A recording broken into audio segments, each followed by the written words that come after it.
Yo, yo, yo, what's going on out there, fight? Well, it's your boy Monnie back with another one, man. And this one here is gonna be a fun one. Now, this one here gonna be a fun one. Man, I got Lawrence Williams. You know what I mean? Lawrence is a great student of the game, do his research, all the good shit, and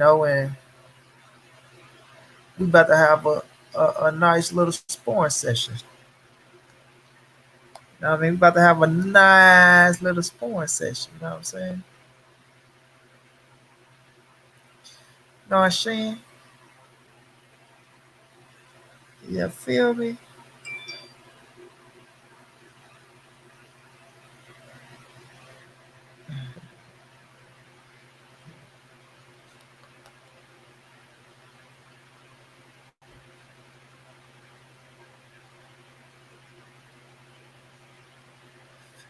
You feel me? It's the shelter, my brother. What's going down? What's going down? Let a few people get up in the building, get my bro Lawrence up in here. Now we gonna talk about a few things. Main thing though, we just came off a BFTB little situation. Salute the BFTB, my brother. And AB and Madonna and the waist situation.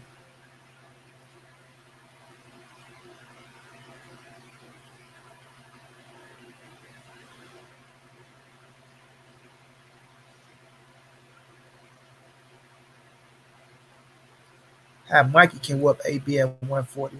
How Mikey can beat Sergey Dippin next at 140. You understand what I'm saying?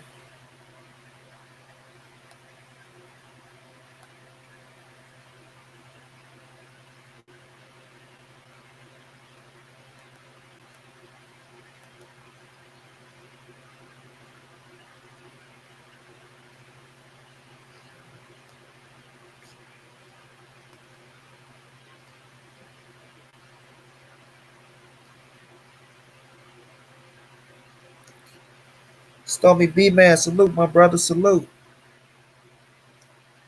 Yeah, he coming, Mr. Shelton, he coming. I'm gonna send him the let a few people get up in here. I'm gonna send him the invite.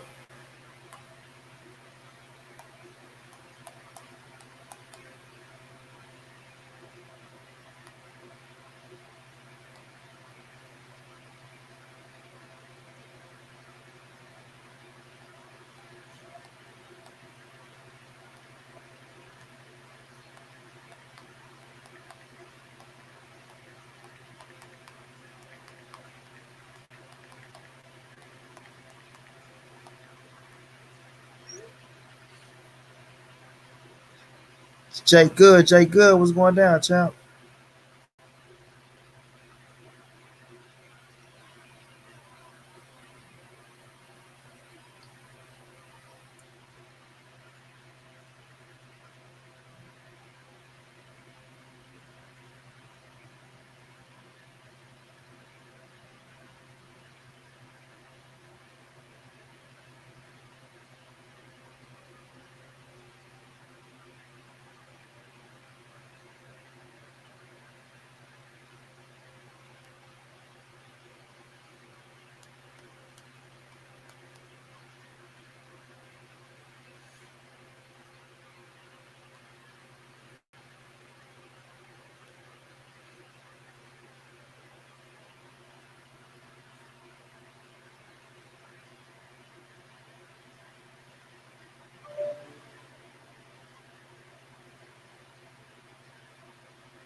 Mr.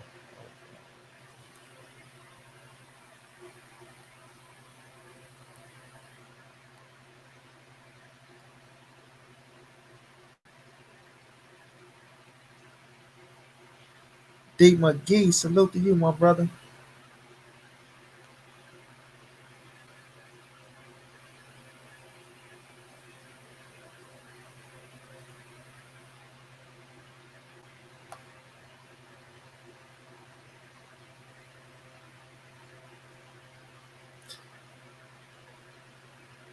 I don't know if I don't know if they be sending my emails out or not, man. I mean Notifications out on YouTube.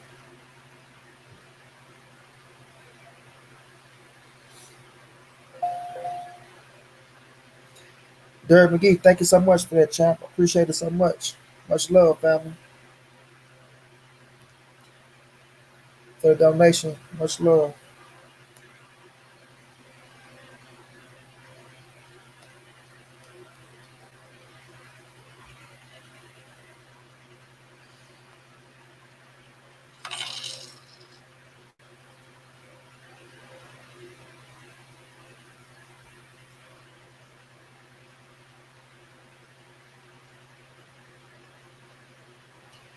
I'm Mr. Ohio born player made. I'm sharp as razor blades.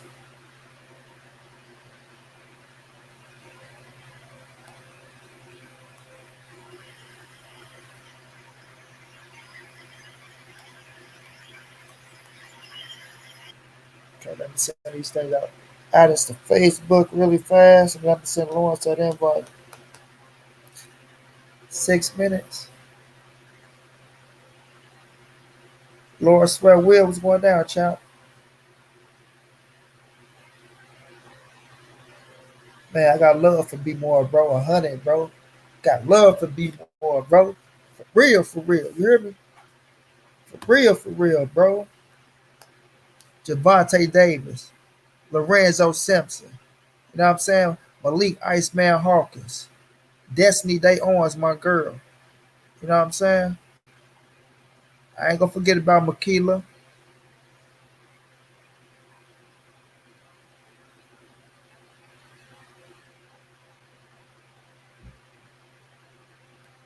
from Baltimore.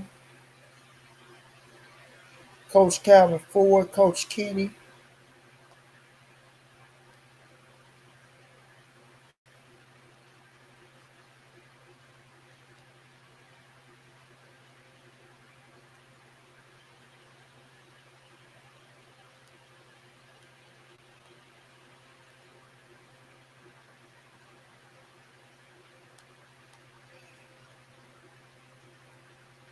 As soon as I send this out, y'all, I'm saying it now.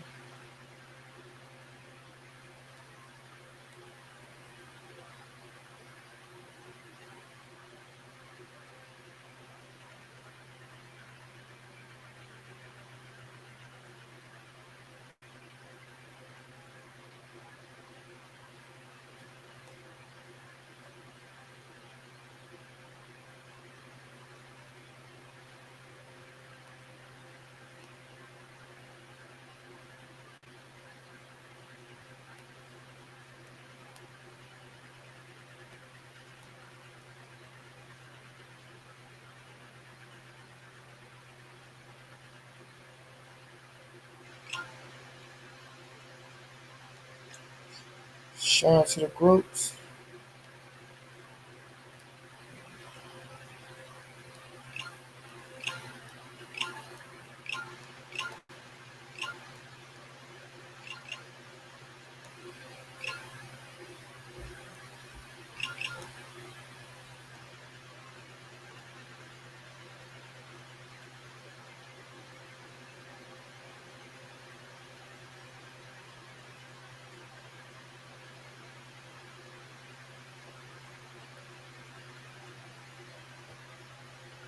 Yes, sir.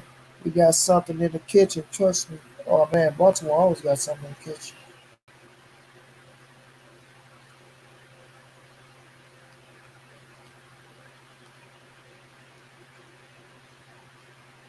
Invite sent to my dude Lawrence William.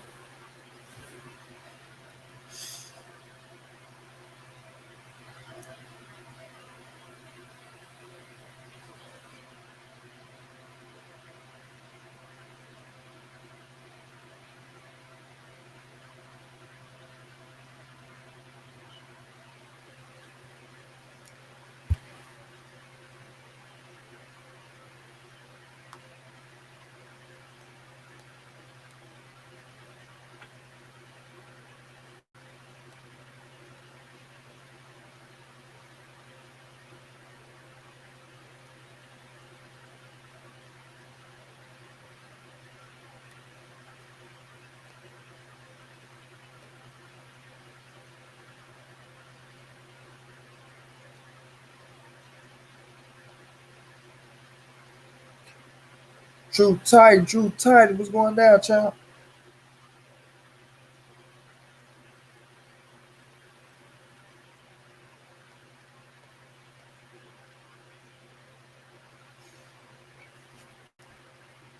Bronx on deck.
Marquise Johnson, what's going on, bro?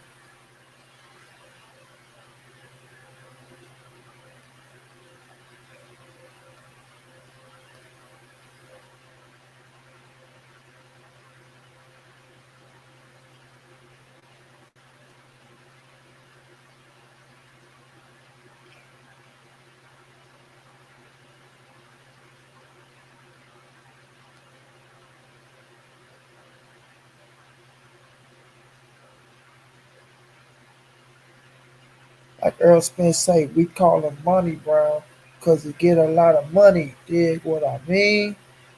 I need to get a lot of money, sure.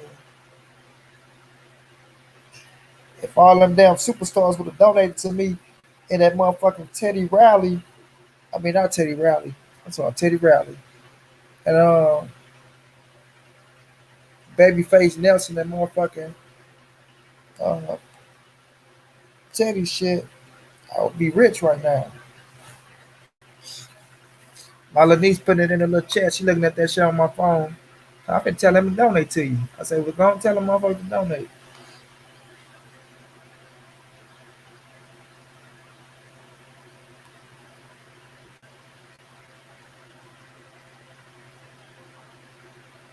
Yeah, I'm gonna see what my dude going well, man.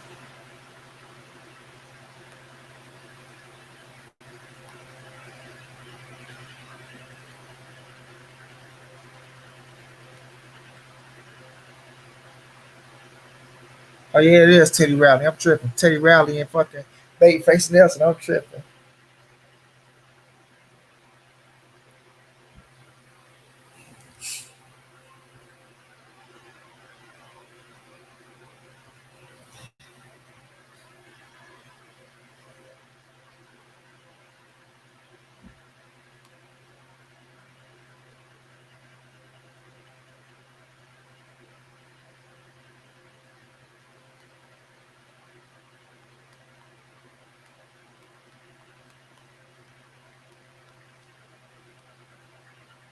Yeah, though, y'all. Man, Lauren's about to get on this little debate situation real fast.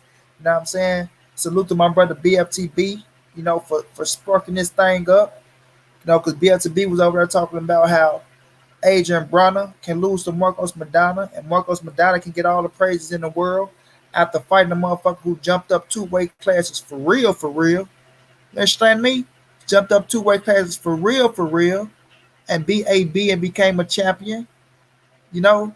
But when it came to Earl Spence beating Mikey Garcia for division world champion, all they kept saying is weight bullying, weight bullying. John Kramer's down there, bro. It's on the dollar sign of OG money. Right down there, John Kramer, my G. Look, the first words, a dollar sign of OG money, bro. Appreciate you, champ.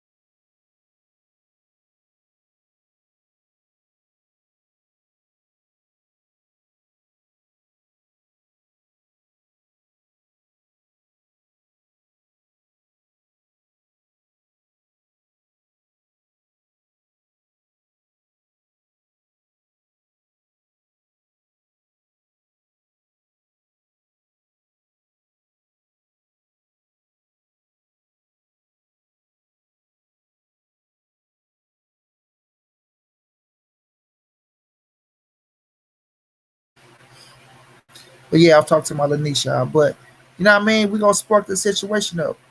And then it was another thing that we was touching on to where he said, okay, so top rank never, I mean, PBC never counter offered top rank. So how can they say that um, something didn't happen, somebody didn't go?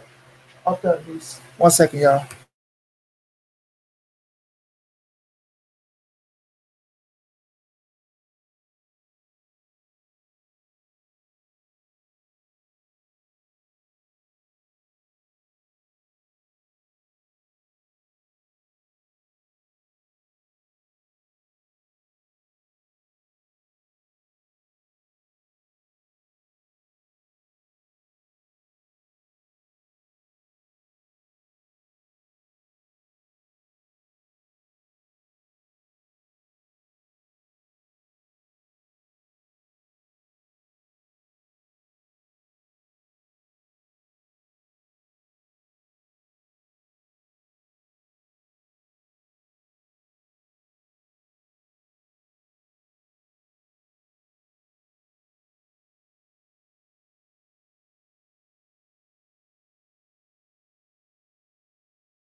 All right, yeah, I'm back. I'm gonna put it right here, John Kramer. I'm about to put it right here for you, bro. You turn it off.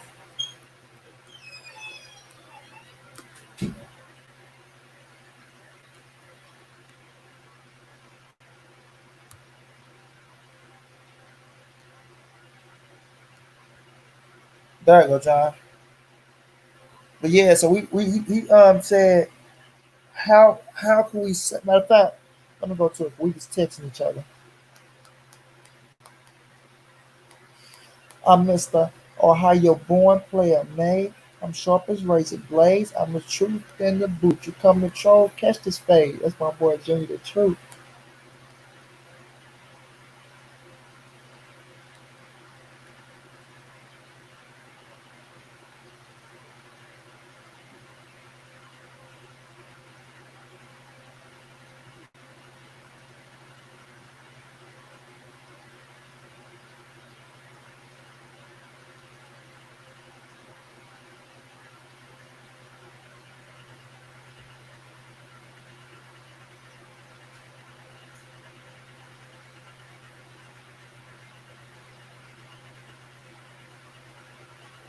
Okay, this is my boy say. He say, "What's good, bro?" I say, "What's good, bro?" He say, "Got a question for you. Why you think Danny didn't allow Al to negotiate the $3 million offer from Top Rank like they negotiated the $5 million plus for Khan?" So we got to see what's up. We got to see what's up with that. I don't see it in the chat, chap. John Kramer, you don't see it? Look at the screen up here. I got it on the screen. The dollar sign OG Money right there. Y'all don't see my name on that screen up under Money Brown TV? Now, if y'all don't see that, John Kramer, I think you might need to get the eyes checked. You might need to get the eyes checked.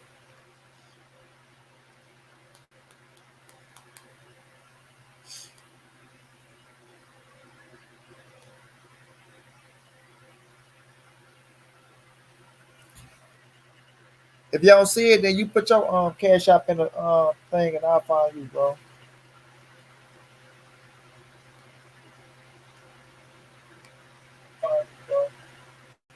I see it up there. You see the dollar sign and OG Money all together, John. That's how you do it. I'm trying to see what my boy at.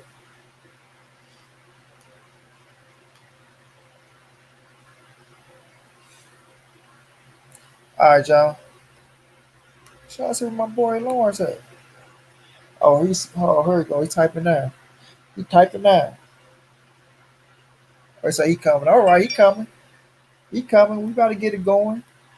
We about to steam the place up. You dig what I mean? We about to steam this bitch up.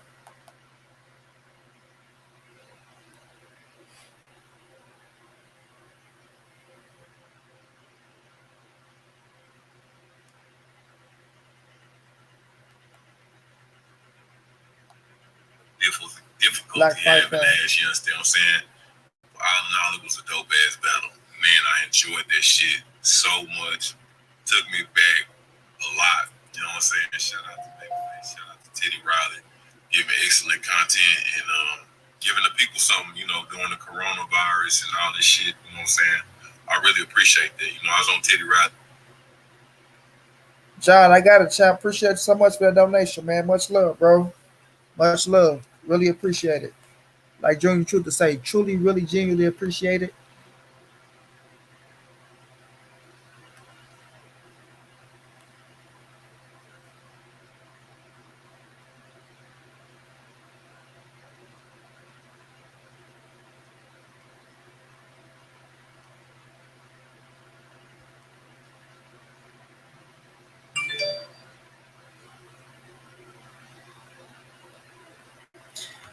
Oh, we got them all in the building. We got L Dub in the building. L Dubs in the building. It was good, bro. What's going down, my brother? Not much. Chilling, chilling. Hold on, let me. Can you hear me? Okay. Oh yeah, you perfect. Okay. Yeah, man. Just want to jump on, man. Talk about boxing, anything. Let's get into it. I'm coming, bro. I'm coming. Man, salute to my brother Lawrence. First of all, one of the motherfucking boxing gurus around this motherfucker. You understand me? What's up? Salute to the chat, man. What's going on with y'all?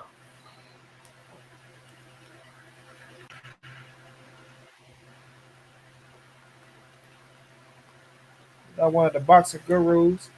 One of the nigga that pride himself off sitting up and putting dots together that don't connect. He connect them motherfuckers anyway. Yeah.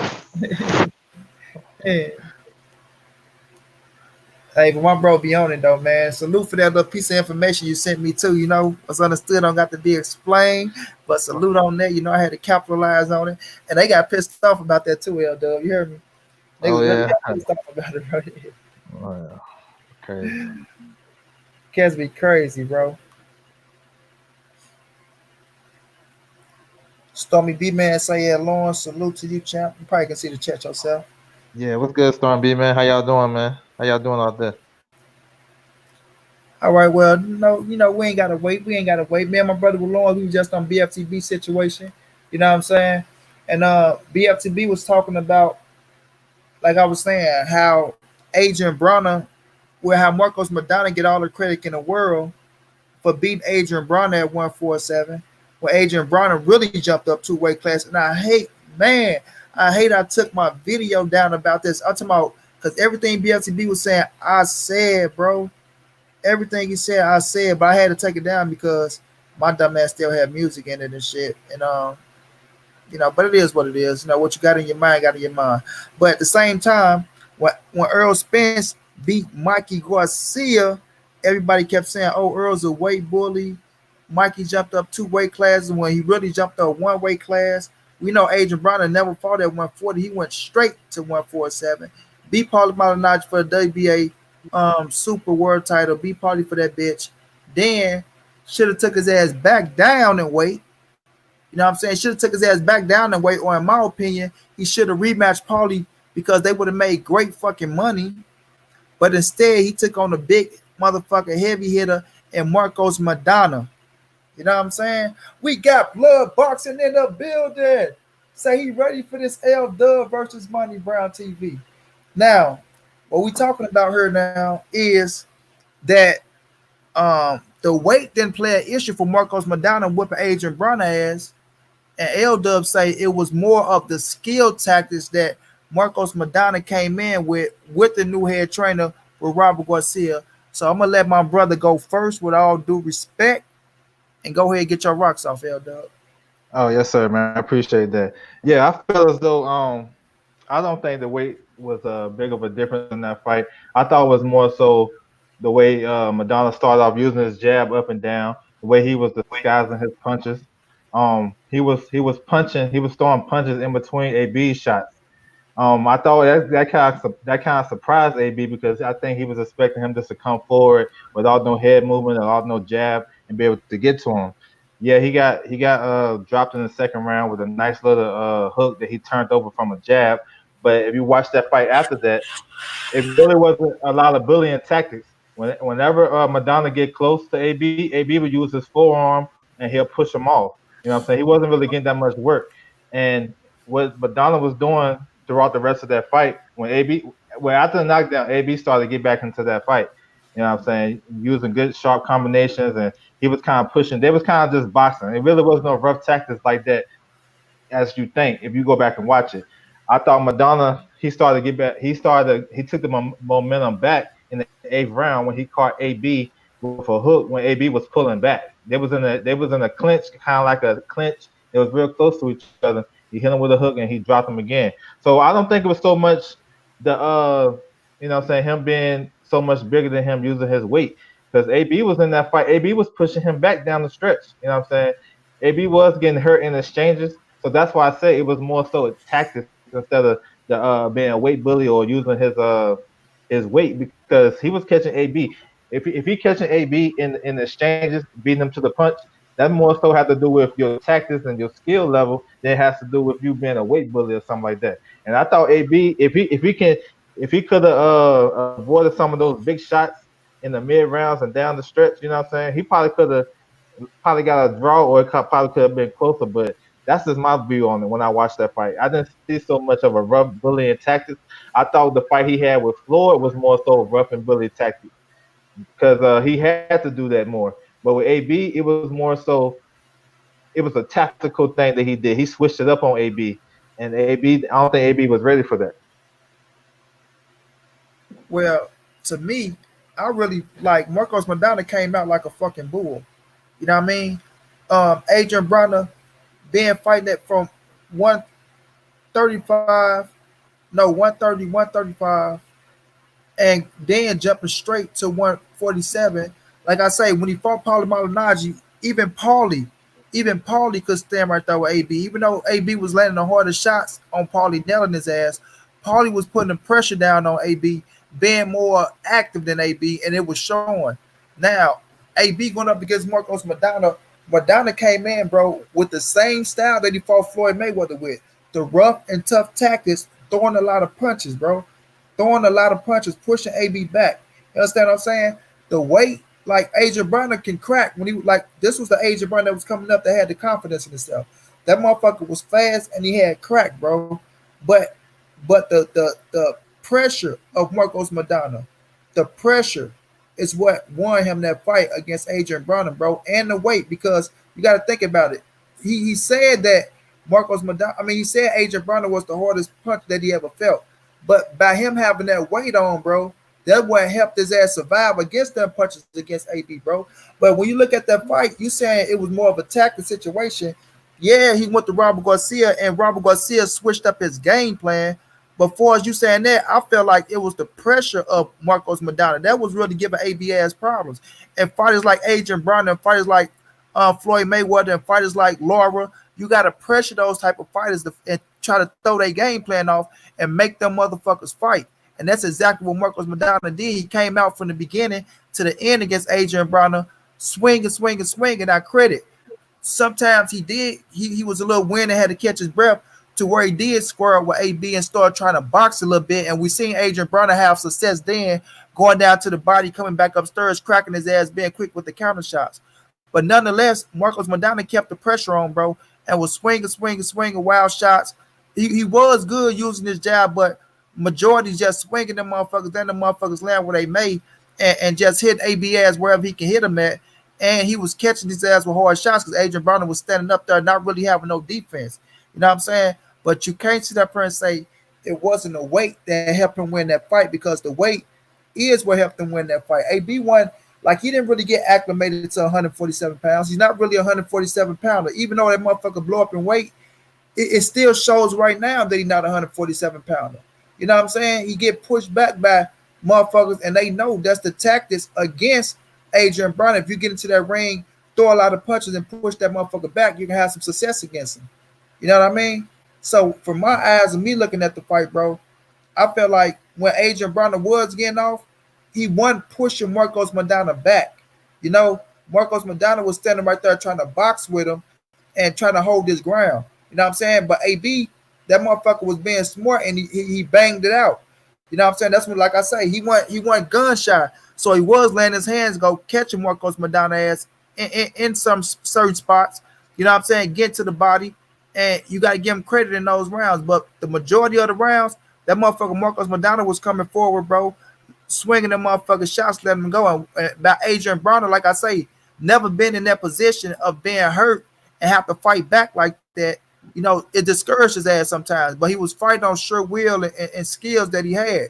But you can't say that the weight didn't play a part. And Marcos Madonna winning that fight, bro. I don't think it was that much because Madonna, they was boxing. Madonna really didn't start throwing a lot of punches until he felt that he had AB hurt. When he dropped him the first time, when he got up on him and he started to bang with him. You know what I'm saying? Started throwing a lot of punches. A lot of that time, it was like a boxing match until he got AB hurt. He was catching AB when he was beating AB to the punch.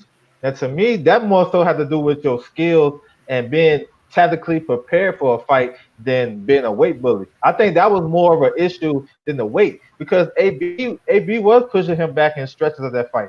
In the 12th round, he hit him with like a nice little three-piece combination, and Madonna he was on the back foot. And if you watch the end of that fight, AB had Madonna against the ropes. He was pushing him back. So I think it was to me. If the weight, I ain't saying the weight ain't played no part, but I'm just saying I'm thinking it's more so than the tactical stuff because it ain't no way you gonna let a guy all jab you that you faster than. I mean, you can, you know what I'm saying? It depends. If you got so much talent, whatever, I don't think he was expecting Madonna to bring that type of game plan. You know, this little stuff, the way he was when he was on the inside throwing his combinations and when they tied up, he was angling off AB. He was getting his shots off and angling off.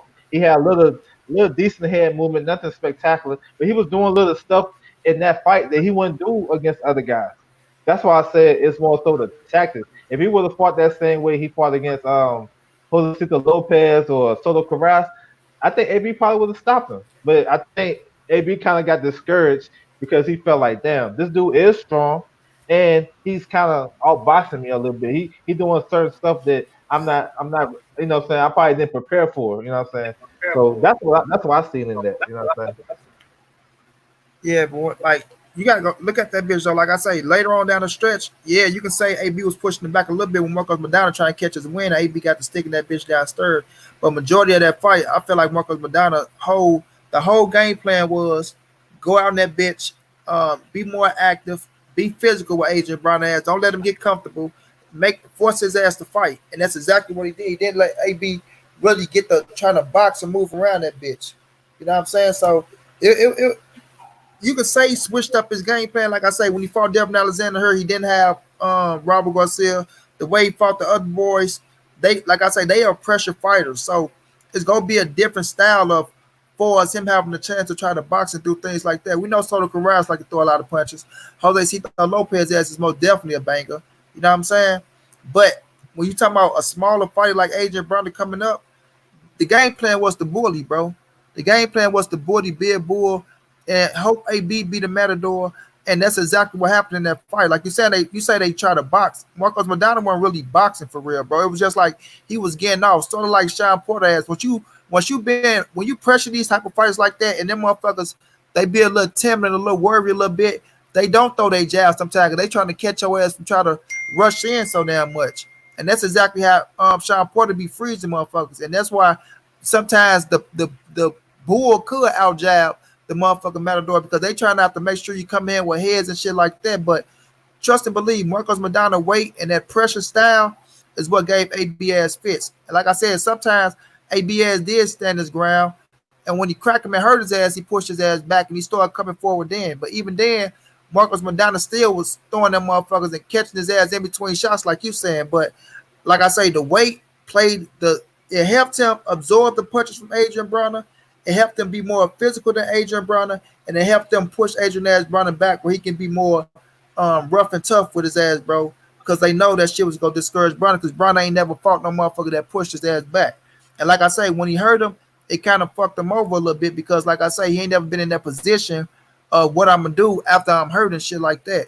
But you can say he started pushing him back a little later down the stretch, but early on in the middle rounds, yeah, Marcus Madonna came out like a bull, bro. Came out like a bull and was throwing them motherfucking punches just like he did in the Floyd fight. That was the whole tactic in the Floyd fight, bro, to try to duplicate what he did in the Bronner fight and try to do that shit for 12 rounds. And in the first fight, he made it happen in the first fight. He came out, did exactly what he did in the Bronner fight, tried to be rough, tough, and physical, come forward, come forward. Floyd still beat his ass 8-4 to me, but he was throwing a lot of punches. And in the second fight, Floyd outboxed his ass, didn't let him get comfortable. He got on them toes and shit. Mhm. But it was a great fucking fight, and I do agree with you on that one point where you say Bronner fought his way back into the fight. I do agree with that. I said he was coming back. If my bro Red was in this bitch, he can attest to it. And then in the eighth round, once he got his ass dropped again, it looked like he just took the soul out of his ass and started beating his ass again. And then Bronner started trying to come on in the 11th and the 12th.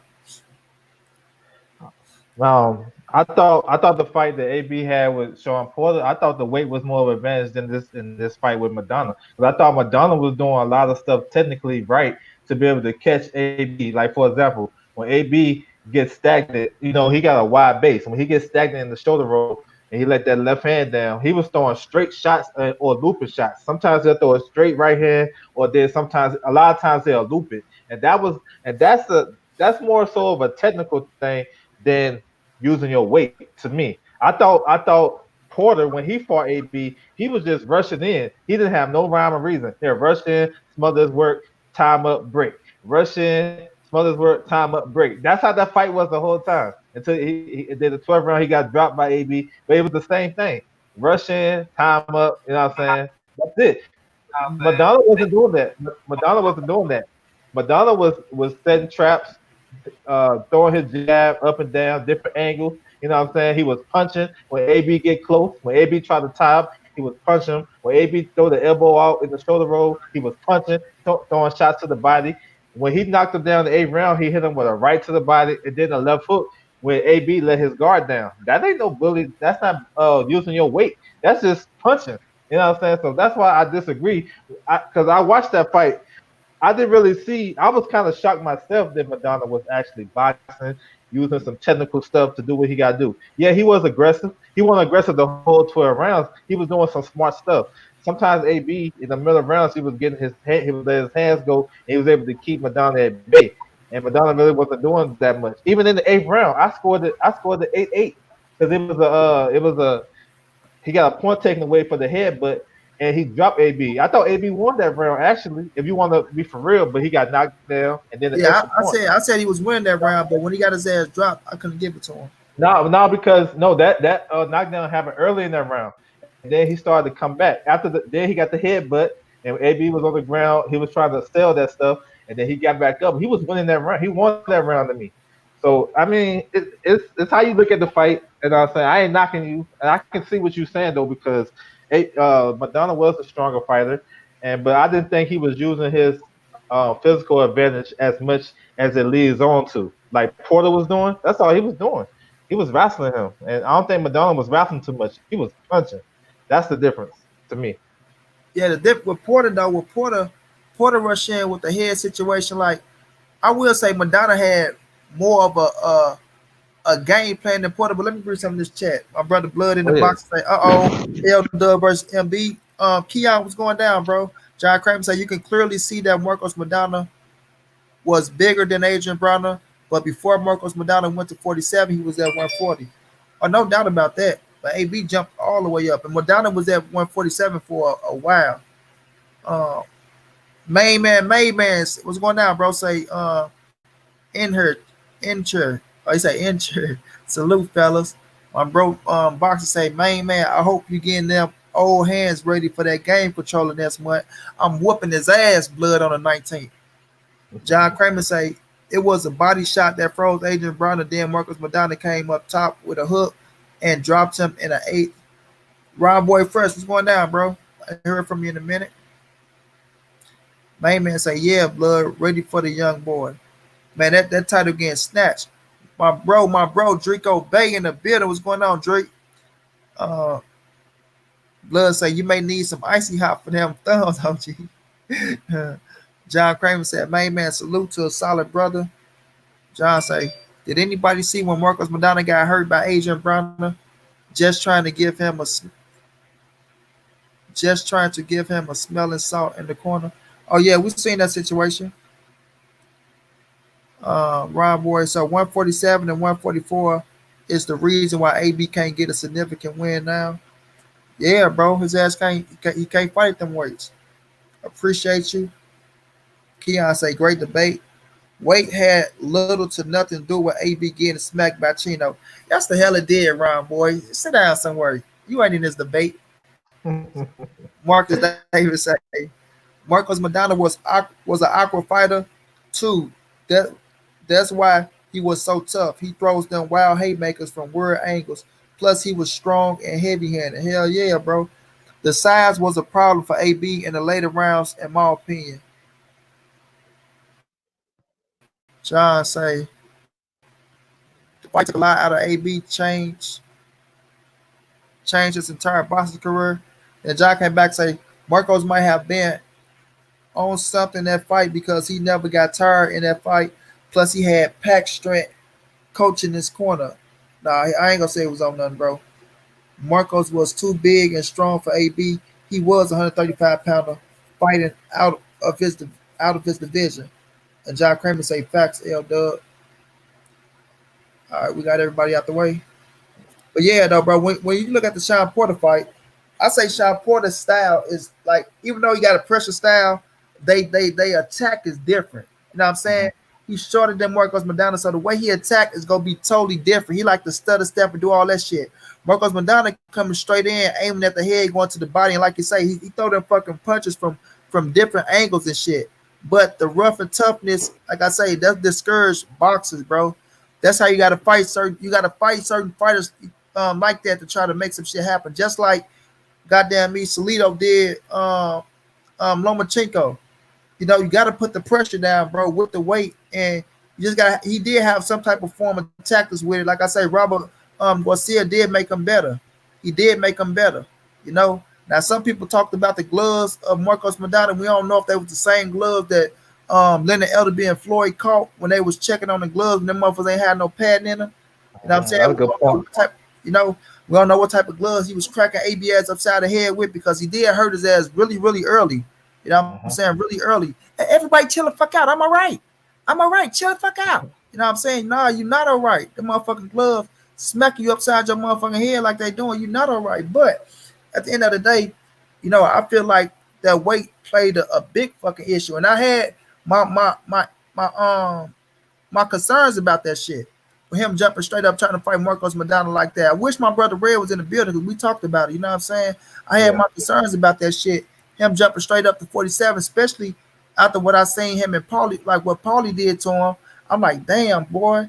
And he kept talking about people can pick his own fights. I wanted him to go to 140 and fight Lucas Matisse. You know what I'm saying? I really did want him to fight Lucas Matisse. And I know Lucas Matisse ass can crack as well. But I wanted him to get that fourth belt at 140 and come to 147 the right way because I knew after I seen that Paulie Malignaggi fight and seeing how Paulie, how the punches Paulie was throwing was fucking with him. And yes, he stood his ground when Paulie was knocking Paulie head back, landing the harder shots, you know, hurting Paulie ass a few times. But I say, nah, AB, because I seen motherfuckers do Paulie worse than that. And for Paulie to hold his ground against you and to be that close in the fight, no, sir, you're not ready for 147 yet. Not for the big boys. Not for the big boys, you know what I mean? And you went there against a strong motherfucker like Marcos Madonna. And don't get me wrong, I thought AB was gonna win that fight. I really did. I was right 100%. You know what I'm saying? But once I seen the pressure style of Marcos, I'm like, this motherfucker is strong, and that pressure is fucking bothering Adrian Brown ass. It's bothering him, bro. You know, the Sean Porter fight was Sean was wrestling and shit, but that fight wasn't nowhere near as tough as the Marcos Madonna fight. Not for Adrian Brown, he lost, but it ain't like Sean was landing the hard because Madonna hit hard. You know what I'm saying? Madonna hit hard, way harder than Sean Porter.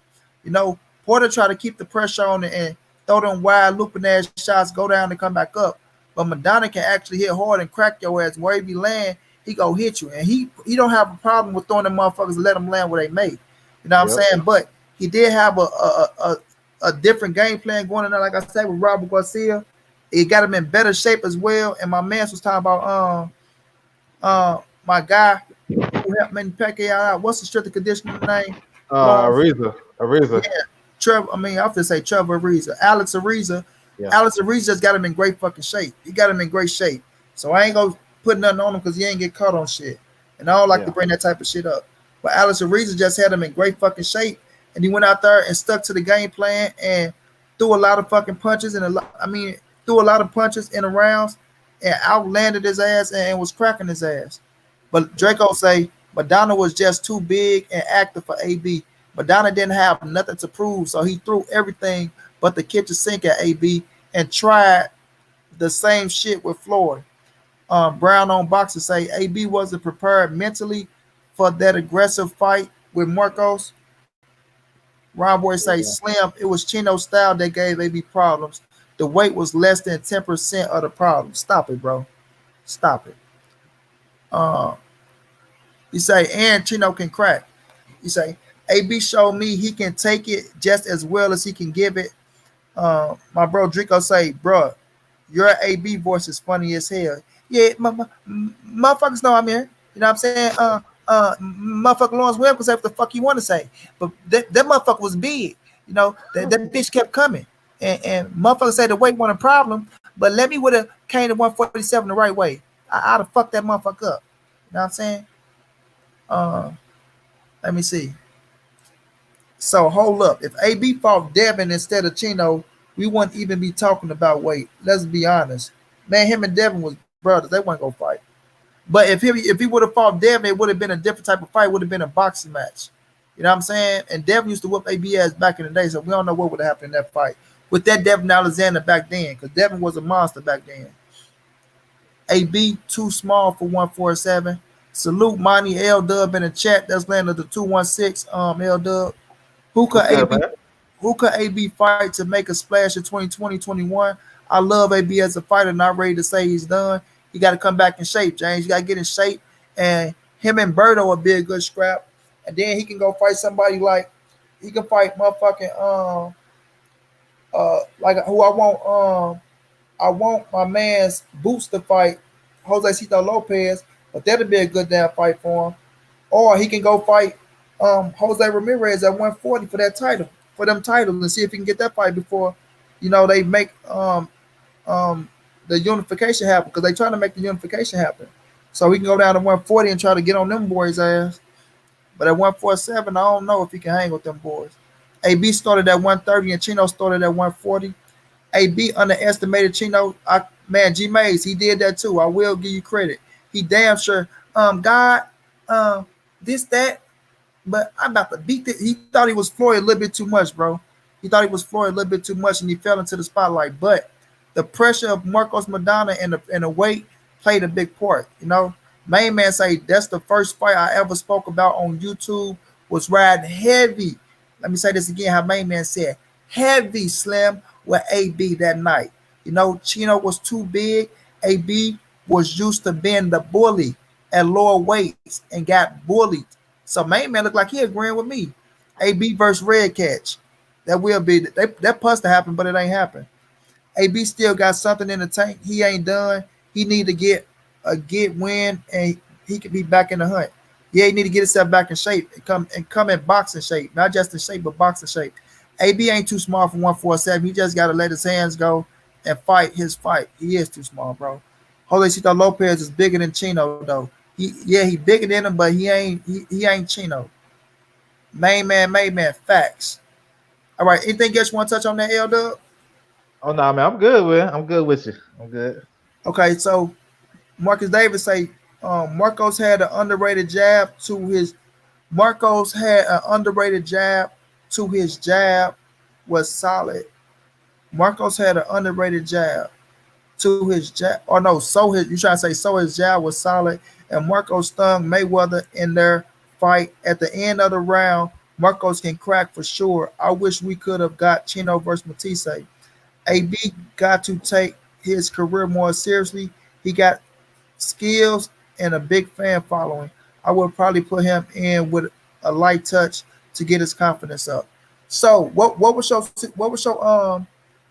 outlook on the Floyd Mayweather Marcos Madonna first fight, my G Man, Lawrence? I thought the first fight, I mean, Madonna was. I thought he was more rough in that fight than he was in the AB fight. To be honest, um, he got off a lot of shots on Floyd that fight that I didn't like when Floyd was sitting on the ropes.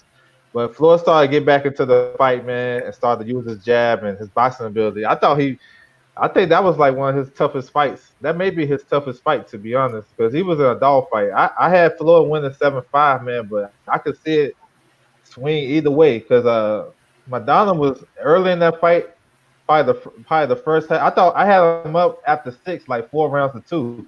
Floyd had to get back in that fight. You know what I'm saying? You had So Madonna up 4 rounds to two on yeah, Floyd. yes, sir. Yo, I think Madonna probably won the first 2 or 3 rounds, yo. For real. He was on Floyd's ass until Floyd made that little adjustment and Floyd won the back half of the fight. But that was a tough ass fight, man. For real. I I had mean, it that was fight. close. I had that fight 8-4 for Floyd. Man, that fight was close as hell. Floyd Hell was no, just it was starting. close, bro. It was Floyd like I started to say. slow down the pace a little bit though, and he was working to the body, throwing pot shots to the body, jabs to the body, and he hurt Madonna late in that fight. But I mean, Madonna was all over him in the early part of the fight, yo. That fight was close to me. What I want to do with you, I want to watch one day, man. You go watch that fight together. The first fight, Floyd won that bitch 8-4. Like Eight Marcos to four. came out rough and tough. He was being rough and tough, but Floyd was working the body. Floyd was making that boy miss a lot of shots, sucking his body out, and he was like I say, he made it more. Um, I ain't gonna say it was one of Floyd's toughest fight. It was an aggressive fight. But you know he was trying to be more physical than Floyd and shit like that to where he did a lot of dirty shit in that fight that people was and everybody saying it nut shots Yeah. behind the head shit like that twisting his arm. He But tried to kick Floyd him, didn't he? he looked at the ref a couple of times, but he never really complained. But he stayed mentally strong and he stayed focused and he started nailing Marcos Madonna ass. That fight, like I say, it was 8-4, bro. Floyd got his ass in that fight. Um, but he just made it a great effort and made it a rough fight. He made it rough, but it wasn't to me.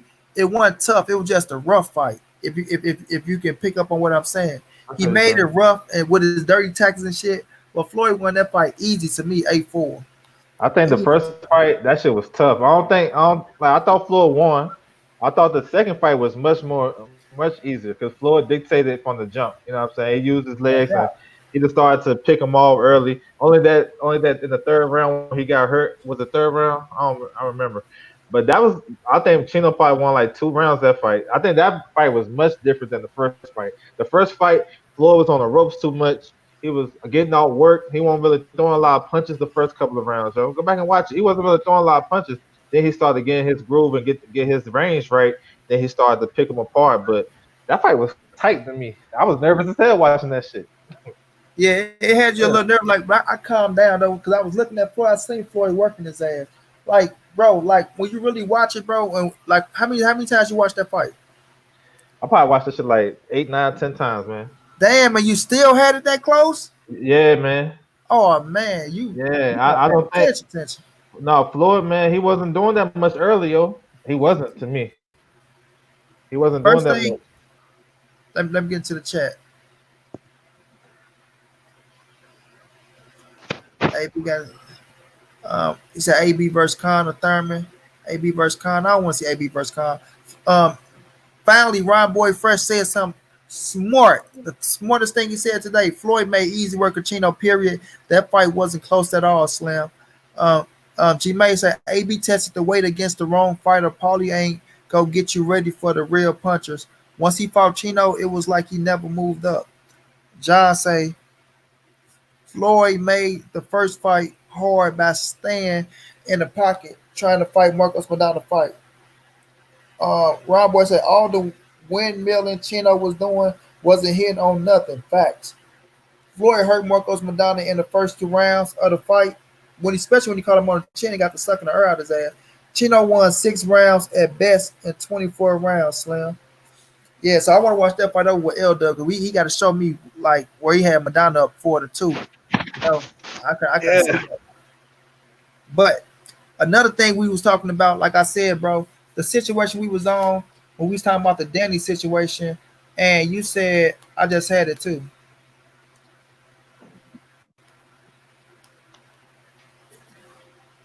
Let me see if I'm still on that bitch.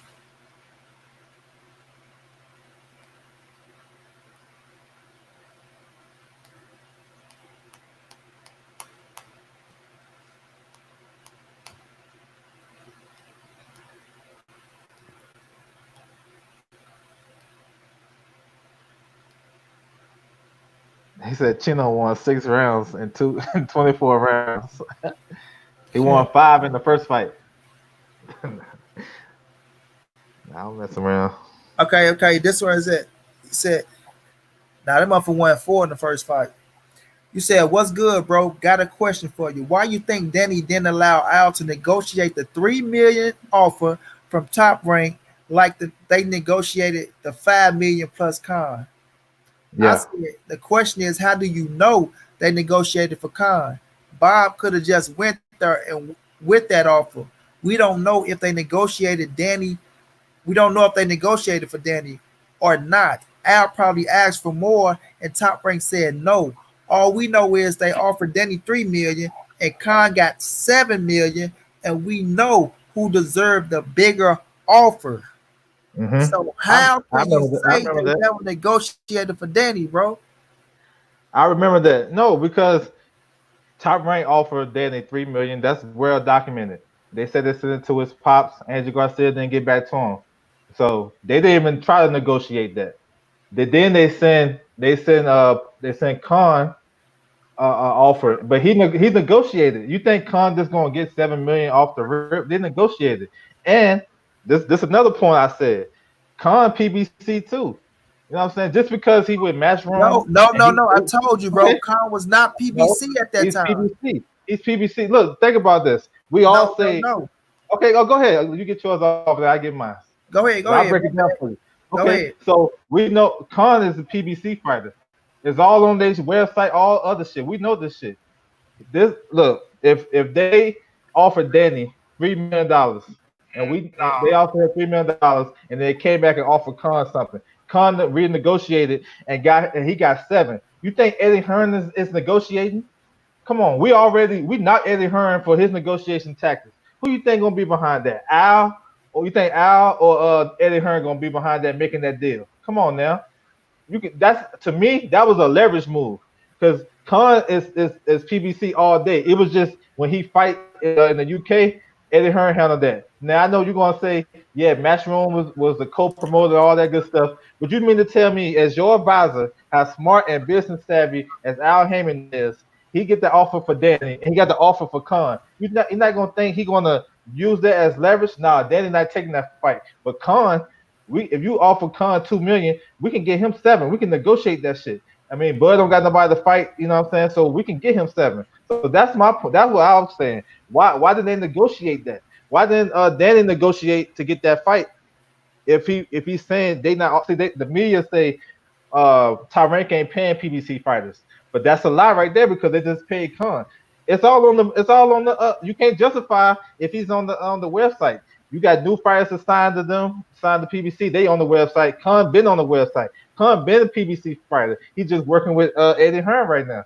You know what I'm saying? So my point is, why they didn't negotiate that? Why PBC didn't negotiate Danny Garcia, but they negotiated Khan? I mean, I know the answer, but I'm just saying you can't say that they're not trying to offer these guys fights, offer them money, and they're not even come back to negotiate. That was my point. Okay, now my That's thing is this. that's the solid too. Now, when he signed with Eddie Hearn, right? When he signed with Eddie Hearn, when Khan went to sign with Eddie Hearn, he had a two. What is it? A 3 fight deal with Eddie Hearn.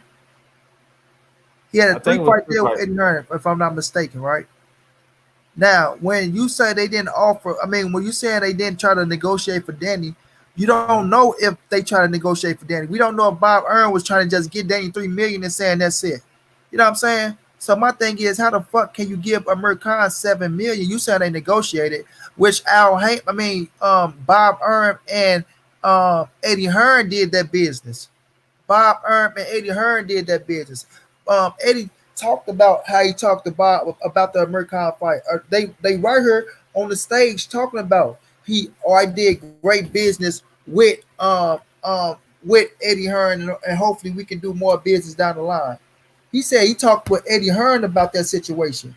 Now, my thing is this: if you go there and you can say, okay, if I can give fucking American 7 million, when we know Danny Garcia is worth more than 3 million to fight fucking turns Bud Crawford on pay-per-view. We know that for a fact. That's a fact. We know that. You know what I'm saying? So you at least try to start at 5 million. We talking about Danny Garcia. You at least try to start at 5. You don't come with no goddamn $3 million. Talking about this, that, and the third. I understand you said they didn't negotiate. You don't know if they asked for more money and Bob Erm said no, or we didn't know if Bob Erm flat fee was 3 million right off the bat. You know what I'm saying? Bob Erm always talking about he's not going to pay people more than what he think they should be getting and shit. So we already know Bob Erm is a naive motherfucker and stuck in his ways.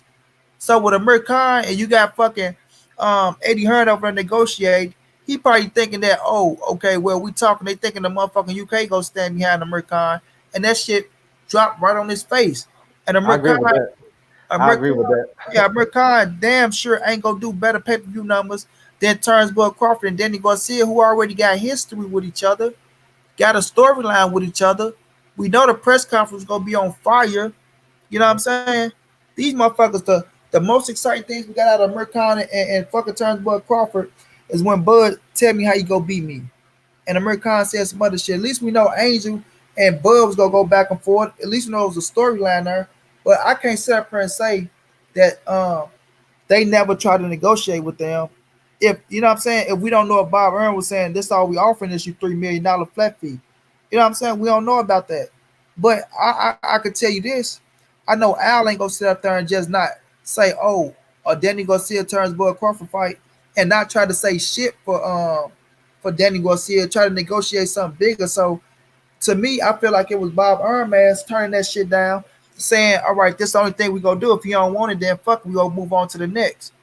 Especially at the timetable they trying to get Bud to fight. You know what I'm saying? So I look at the situation as they should have came to Danny with more than 3 million right off the bat. Right off the bat. I feel That's like what. it was disrespectful already just saying the $3 million. Knowing y'all going on pay-per-view, knowing what the PBC fighters be making, um, if they going up in the pay-per-view fight, knowing they making back end money. You know, so with that situation, I look at Bob Erm and say he was the fuck up in that fight. Just like I say he was the fuck up for the Bud and the Pacquiao fight. And you can't say that they really paying PBC fighters. Like I say, he was signing a match room, bro. He wasn't paying the PBC fight. He paid a match room fighter at the time. They had a 3 fight deal. You know what I'm saying? He fought Bud. He fought somebody before Bud. Then he fought Bud, and then he fought. Hold on, did he have? No, matter of fact, he had 2 fights before Bud. What's the motherfucker name who talked about his? He fought LaGreco in like 39 seconds, and he fought Sammy Vargas, Yeah, beat and him in Sammy a Vargas, decision. and then they negotiated for the 3rd fight with Terrence Bud Crawford. You know what I'm saying? So that's how I look at that Nah, situation. no, because I'm like this. They offer you 3 million. Then if you feel like he worth more, just negotiate. That's what it is. The 3 million is just to get you at the table. It didn't even come. And then when I say about the him being with PBC, of course he match room. He gonna fight on the zone and all that good stuff. But they still advised by Al Heyman. Same thing with Danny Jacobs, uh, Jesse Vargas. When Jesse after Jesse Vargas fought Humberto Soto, who was the first one of the first people he thanked? Al Heyman on the zone. Why he doing that? Why he thanking him? You say So who? Jesse Vargas, after he fought Soto last year, he thanking Al Heyman in the zone ring match room card. You know what I'm saying? So my thing is this. This is why I see. This is why I think this happened. I don't know if it's 100% factual, but it makes sense though. Think about it. If Danny get the 3 million first, we're not gonna put one of our most popular PBC fighters on top rank to fight Bud just a regular title defense. We're not gonna do that because that's what Danny is probably probably number 3, number 4 popular fighter, maybe number 2. It depends where you at. But we're not gonna put him in with Bud just a regular defense. All right. Now Khan is desperate. He don't really whatever. He don't bring nothing to the table too much. Like you said, they thought they was gonna get the UK fan base. They didn't. So if they offered Danny 3 million, then they and then Danny turned it down. Then they came to to Craw. Then they came to Khan and was like, "Yo, we're gonna offer you. I don't know how much they offer him, but he got 7 because he negotiated." Then you trying to tell me that you don't think Al didn't advise something that Al wasn't in the mix of that? You think Eddie gonna get him 7? Eddie, Eddie, Hell yeah, I think no, Eddie go give him no, 7. But go ahead. no. Eddie not getting nobody that much money if they not fighting on the zone. Think about it now. Think about it. Think about it now. All the fights he got on the zone, he had to bring Jose Ramirez over there, 4 million. You know what I'm saying? He had to bring. He brought Mikey just in February for 7 million.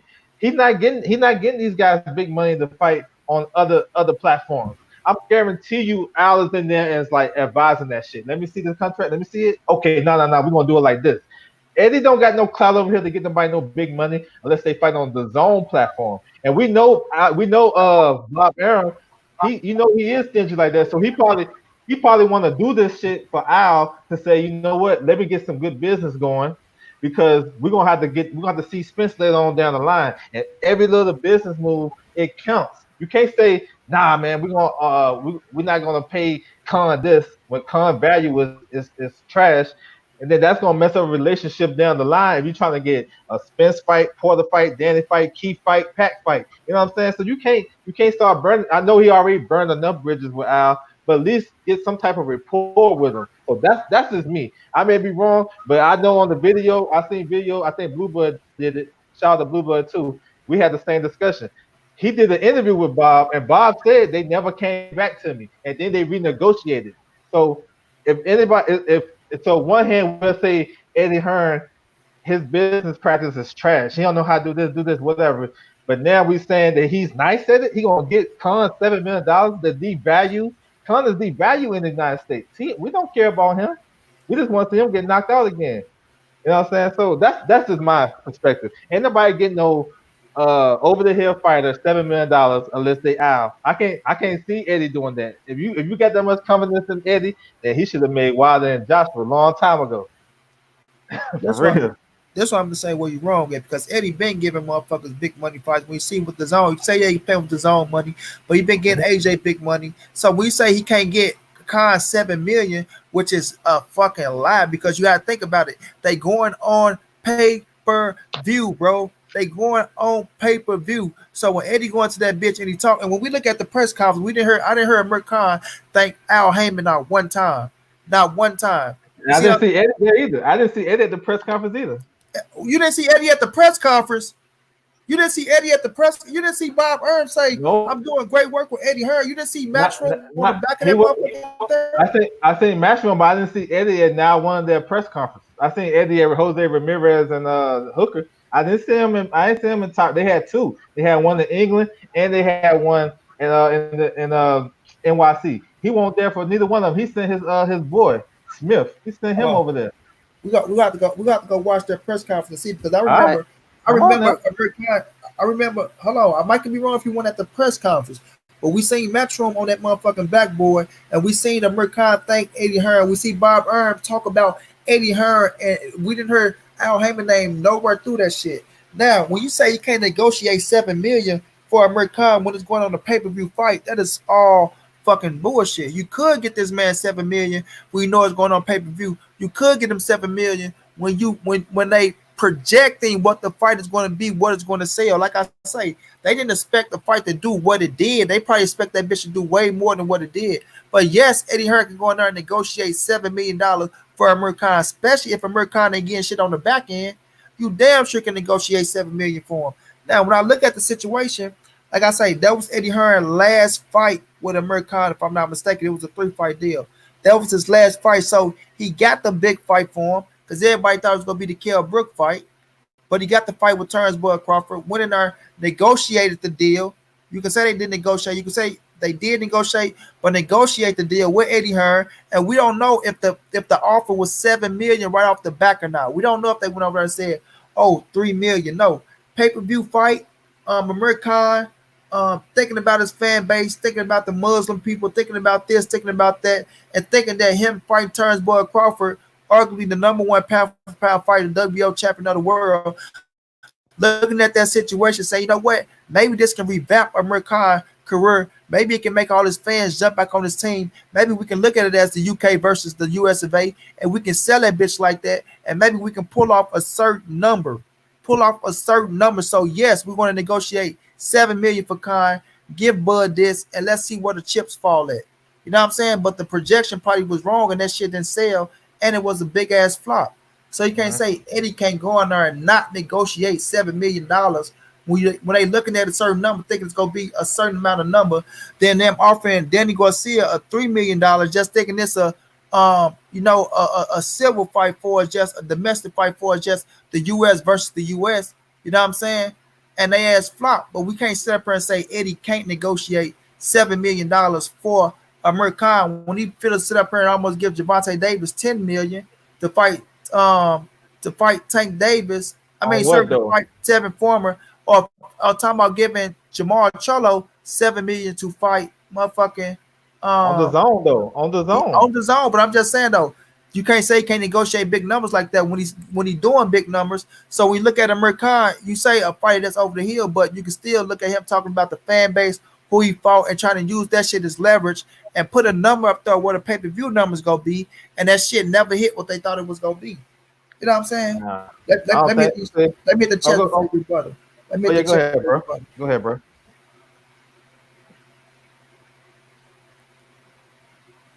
Okay. All that would mean Floyd hurt more because of Donna in the first fight. Said, main man say Devin got Gary problems. I know you ain't talking about Devin Haney. Devin gonna beat the shit out of Gary, main man. He won 3 of 4 in the first fight. Floyd 18 rounds, 6 from John. Khan is advised by Al Heyman for Ron Boy Fresh. I don't want to hear no more of Spence ducking bullshit while Bud didn't take 60-40. We could have been had the fight. Ron Boy say DSG never wanted the Bud fight. That's false. Danny said he wanted to fight. He wanted to get paid right. Bud in his head think he the A side, where the Danny fight he was the A side. Um, and main man, oh, he probably talking about Spence. Johnson and main man Gary better stay at 126. He too small for Black Jesus. Ron Boy said it was a 3 fight deal. Probably allude to the Mercon shit.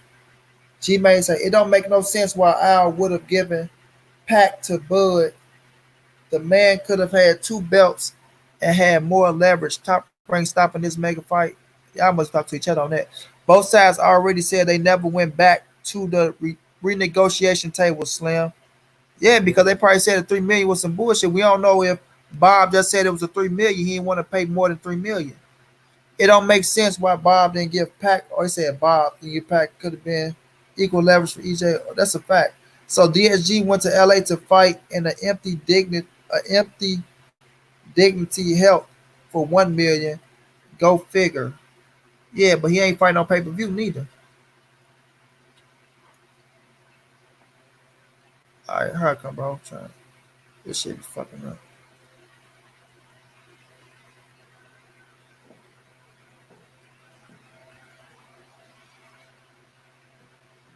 Man, as much as Eddie Klaus Chase, he wasn't there promoting that fight with Khan and Bud. He say That sounds Bob don't strange to want to me. put Bud in there with no real threat unless it's for a lot of money. Like EJ said, it's a lot of smoke and mirrors. Hold on. Let me go to my phone and do this shit because my computer be tripping sometimes. I could just read that shit right off the bat. Yeah.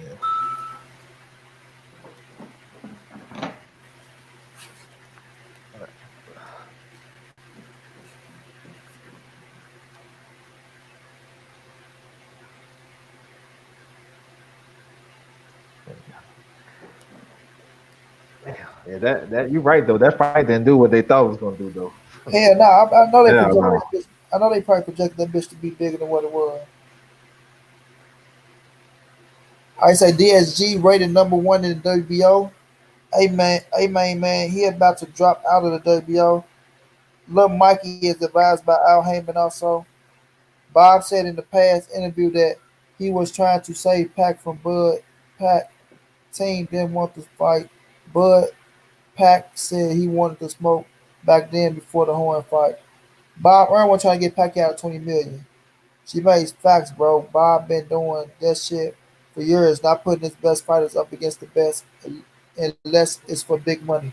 Bob also said he offered Manny the Bud fight, and he declined multiple times because he ain't giving the number he wanted. Khan got a chin in the setting of glass.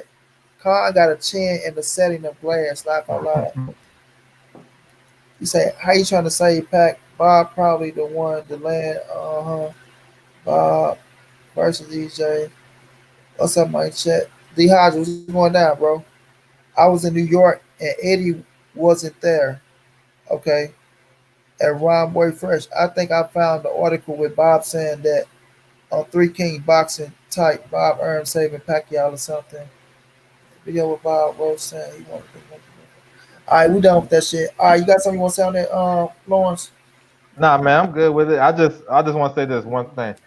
I just want to see the fight show. Like regardless on the negotiation and all that shit. I think all those welterweights should fight each other, win, lose, or draw. Oh, That's I all. agree. I agree. We want to see the fight, but the we it's gonna be business in boxing all the time. That's one thing we can't Hmm. deny. You know what I'm saying? Like I was telling people, boxing is a business just like football, basketball, baseball. It's got to be business. Otherwise, Yeah, we ain't gonna see no fights. Us as fans, damn right, we want the best versus the best. That's why I be telling people. As a yeah, fan, we gonna want the big fights, of course, as fans. But when fans get to talk about why y'all talking about their pockets, you shouldn't be worrying about the money. You shouldn't be worrying. Well, that's part of the game. We just can't look at boxing and say, "Oh, the we got to take the politics and the business out of it." Otherwise, it ain't gonna be boxing what it is. Motherfuckers ain't gonna yeah. have no drive to fight shit like that. But if they ain't getting paid, these motherfuckers ain't gonna fight. They in it for the Right. money. Like I said, this shit worse than where football you getting fucking CTE, you getting fucked up in that shit. But boxing is a real fucking sport. That shit is a gladiator sport where these boys getting punched in their motherfucking face. And when they get to the level where they think they deserve this, that, and the third, then sometimes we got to sit back if it's true and say, shit, them boys deserve their money if they put the work in. You know what I'm Yeah. saying? But at the same time, as fans, when we speaking from a fan perspective, I'm with you, bro. I want to see the best versus the best as well. You know what I'm saying? I want Yeah. to see the best versus the best as well. Shit, and we gotta with this quarantine shit, all these motherfuckers stepping up talking all this shit. Hopefully, Yeah. you know what I'm saying, these motherfuckers keep the same energy when it's time. Shit. So, for me, I think it's good to understand the business of boxing. Check out the rankings. That's how you know why these fights not happen. Because we can easily say he should fight Bud. He should, what I'm saying. I understand what the PBC side is doing. I don't agree with it, but I understand it because if you got a certain situation set up with all your top welterweights, what I'm saying? You going and you identify Spence as the main guy. You want him to be the main guy. That's what they pushing. So of course they want him to get the three titles before anybody else. So they're gonna have him fight those guys. They're gonna shut Bud out. I mean that's what it's gonna be. You know what I'm saying? But I think as a boxing fan, you get to know this stuff. You got to know why they're doing it. What I'm saying? You can say he ducking, this one ducking. That shit's easy to say. But I think it's more to it than that, man. This business shit, it fucks up a lot of stuff, man. People say, well, oh man, they used to do that shit back in the day. They wrong too because it was a lot of business shit back in the day. You know what I'm saying? If it wasn't business shit, it was other stuff. Like when Sugar Ray fought Hagler. You know what I'm saying? This dude he had to get the ring a certain size, he had to get the gloves a certain size. You know Uh what I'm huh. saying? All types of shit. So that shit's business. It all is if it's in the contract, it's part of the business. So I mean, that's boxing, bro. It's gonna always be like that. But once you understand what's going on, I ain't gonna say you're gonna just accept it, but you'll understand it better. Then you can just move on. You know what I'm saying? Fuck it. That's how it Well, is. we gotta say that's how Al Heyman monopolized the game when he came, because like I say, he taught these fighters the business aspect of the game, and he taught Hmm. them the revenue of the game. You know what I'm saying? So when you look back then, you didn't see motherfuckers out there being their own promoters. You didn't see motherfuckers out there with their own promotion companies and shit like that.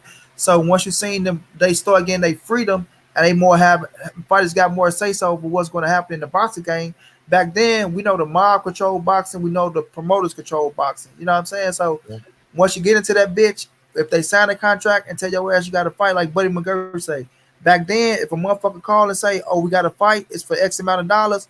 If you don't take it, and you know what I'm saying, you fuck up, then guess what? They moving on to the next. They ain't coming back trying to negotiate with your ass. So back then, when they pick the phone up and tell your ass, or we got you a fight for X amount of dollars, you got to say, let's go. You know what I'm saying? Hmm. Especially if it's big money that you ain't never seen before. So nowadays, with Al Heyman coming to the game, and we seen what Floyd Mayweather did, and credit that did kind of, put everybody on that A side shit to where, oh, I'm the A side, this, that, and the third. But at the same time, we still can't knock them for the situation by them knowing the business side of the game. I'm just saying, for us looking at them and saying promoters getting the money, saying the sanctioned body getting the money, it's like, okay, well, now the money can go into our own pockets. And we Hmm. keeping revenue, you know what I'm saying? We getting Yeah. money off ratings. That's what the TV money, that's what the The motherfuckers hotels. really looking at the situation. You know what I'm saying? Yeah. So now that they learn the business side of it, it make it more complicated to make the fights happen because now these fighters want what they deserve. That's what Bob Exactly. Arum get pissed off. That's what De La Hoya get pissed off. And that's why they was pissed off at Al in the beginning, talking about bringing up the Ali acting shit, being a promoter and a manager at the same time. But now that he switched over to the advisor and advising them how to get their paper, you know what I'm saying? Yes, it is kind of fucked up, but on the boxer side for the PBC, they winning. You know what I'm saying? They winning and they making money. So, like you say, people saying Earl ducking this, that, and the third, but we know that he not ducking because, like you said, L Dub, is that you listening to your team. If your team treating your ass right and putting you in position to win, you're not gonna go against that. You're not gonna say, you know what, fuck it, man. I know the fans want this fight, this, that, and the third. Let's do this. When your team saying, no, you can hold back, do this first. You know what I mean? The fight go be there, regardless of what anybody say. Oh, how long does it take? Like he's saying, these dudes ain't leaving the game no time soon. You know what I'm saying? They ain't leaving the game no time soon. So it's you hold three titles, you the A side, you get this, that, and third, and that's what Earl chasing. Now credit the Corona fucking shit up. Earl Yeah. accident fucked up the Danny Garcia fight. You know what I'm saying? So we gotta blame Earl on that position doing what he did. He gotta be held accountable for the fight. But shit happened in the boxing game. You know what I mean? Shit happened. But Earl and Crawford ain't leaving no time soon. They telling you the fight gonna happen. But in the meantime, it's still good fights that can be made. That's my thing. Yes, we want this fight to happen, but just because this fight don't happen mean it's the worst thing that ever happened to boxing. It's still exciting fights out there that can be made that motherfuckers saying, oh, they don't want to see it. But then when the fight get made and that shit be good as fuck, motherfuckers be like, oh, damn, of course, these Yeah. motherfuckers elite fighters. You know what I'm saying? They elite fighters. So at the end of the day, we just got to get boxing back on track first. We got to get the shit back on track first, and then we can, move and move and groove and say this gonna happen. You know what I'm saying? And Yeah. start talking about that shit. I'm ready to get the shit back on track first. Then we can talk about this, that, and the third. You know what I'm saying? Yeah. But It come out crazy. Oh, my go bad. ahead, bro. Go ahead. It come out crazy with this ducking stuff because everybody got a plan and whatnot. What I don't like about the Bud situation is how like they just disregard that he's not even there. You know what I'm saying? I mean, if you come out up front and say, "Look, I want to fight this guy, this guy, this guy," then I fight you. I mean, it's nothing but to accept that. But people hear Spence say that, and then they say, "Well, Bud ain't fighting nobody. Who he gonna fight?" You know what I'm saying? Who he supposed to fight then? If this guy got everything locked down on one side, he got his pick of fighting 4 to 5 elite fighters. You know what I'm saying? Then who Bud gonna fight? That's what I'm saying. That's what kind of get crazy with the fan bases because they call Bud this and who he fought and this that and the third, but they not even acknowledge what Spence doing. Spence, I mean, he got enough power where he can tell motherfuckers, look, go fight Bud before you fight me. Like Danny for real. You think Dane deserved that opportunity after coming off a loss and beating Red Cash? I think he should run it back with Porter before he fight Danny. It is what it is, though. It's still a good fight. Both of these guys are top welterweights, but I'm just saying he had the power to say, you know what, you go holler at Bud real quick. You number one in the WBO anyway, but that's not how that shit works. They're gonna keep everything right here. They're gonna let Bud do his thing, and then that's it. But I mean, it's just crazy. That's what it messed up the sport of boxing because a lot of people they hooked on the money. My thing is this: you can understand the politics and the money and all that shit in the sport of boxing, but the main thing about boxing to me is watching the fights, bro. Like that shit is cool. We can talk about people's A side, B side, C side, but let's talk about these fights. I think that's more important to me. Now I know it's hard. We can't even get those fights in the ring, but that you gotta work with what you got though. And we got the option of okay, Charlo gonna fight Hogan. Man, I ain't watching that shit, bro.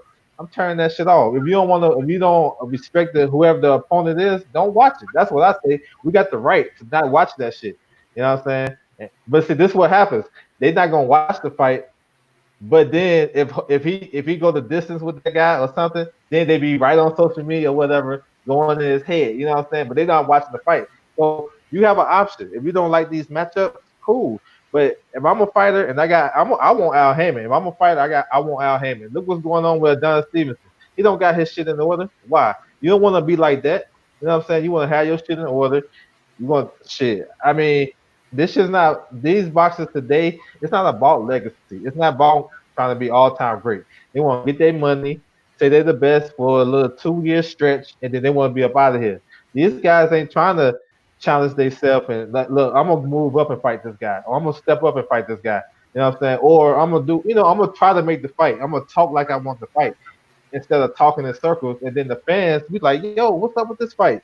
And then you give us, what I'm saying, these fights that we don't want to see. So that's the frustrating thing about being a boxing fan. But all in all, man, it's the fights, bro. That's why I like to focus on more so than the business shit. But I know about that business shit. I just like the watching the fights more.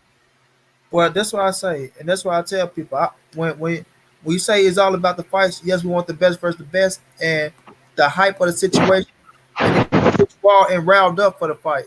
But if you're being real with yourself, like you said, if you're being real with yourself, like you say, how you sit and you watch the rankings, that's how you know what's gonna happen next. If Hmm. you're being real with yourself and you're looking at the business side, and I'm gonna read this first because I don't want nobody to run out because they saying some good shit in these chats. Okay. All right, say boxing is politics. You can't go outside and play boxing like you can other sports back. Ron Boy say, how Right. many years does it take to get 3 damn belts? God damn, we know Manny Pacquiao situation. He got a scrap. There's a lot of shit that's going on. James Meet there said, how likely is this Spence versus more release shit?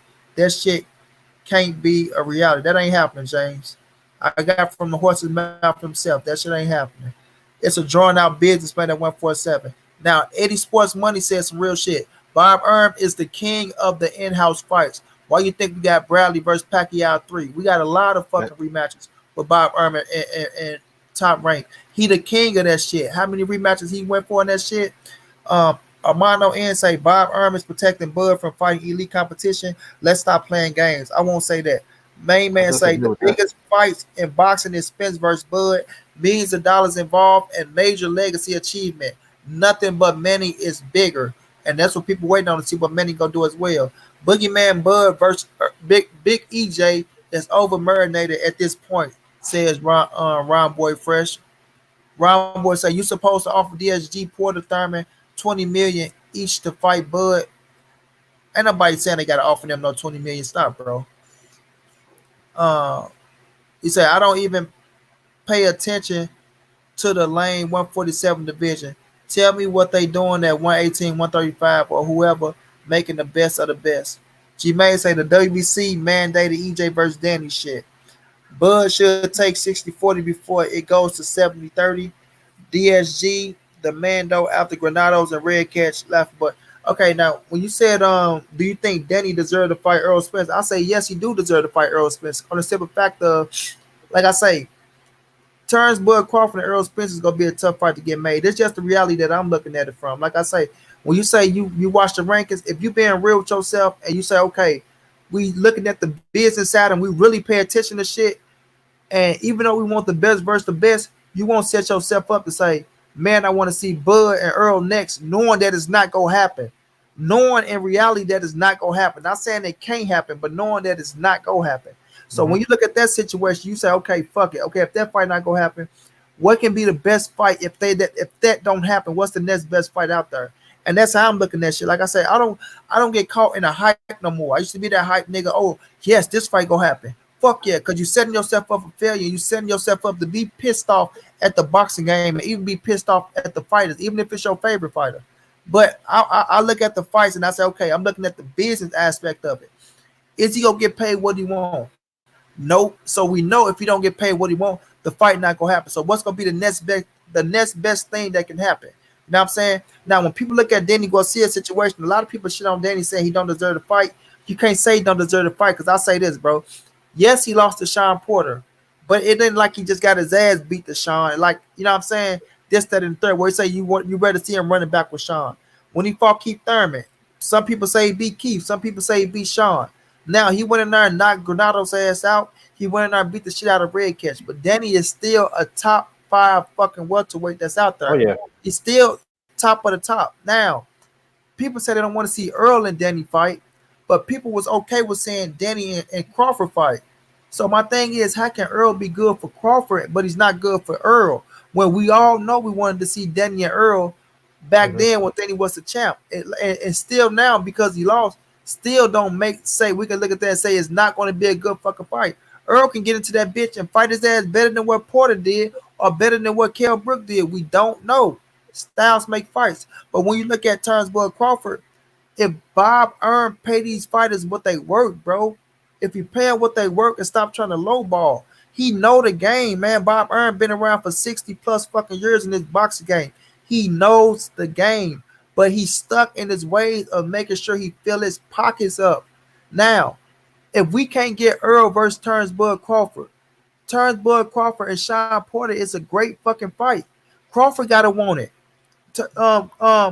Porter already talking about he wanted to fight, but people No, they say, don't. "Oh, Porter They, just talked about him wanting to fight, bro." In the yeah, interview, they doing the same. They talking the same way about each other.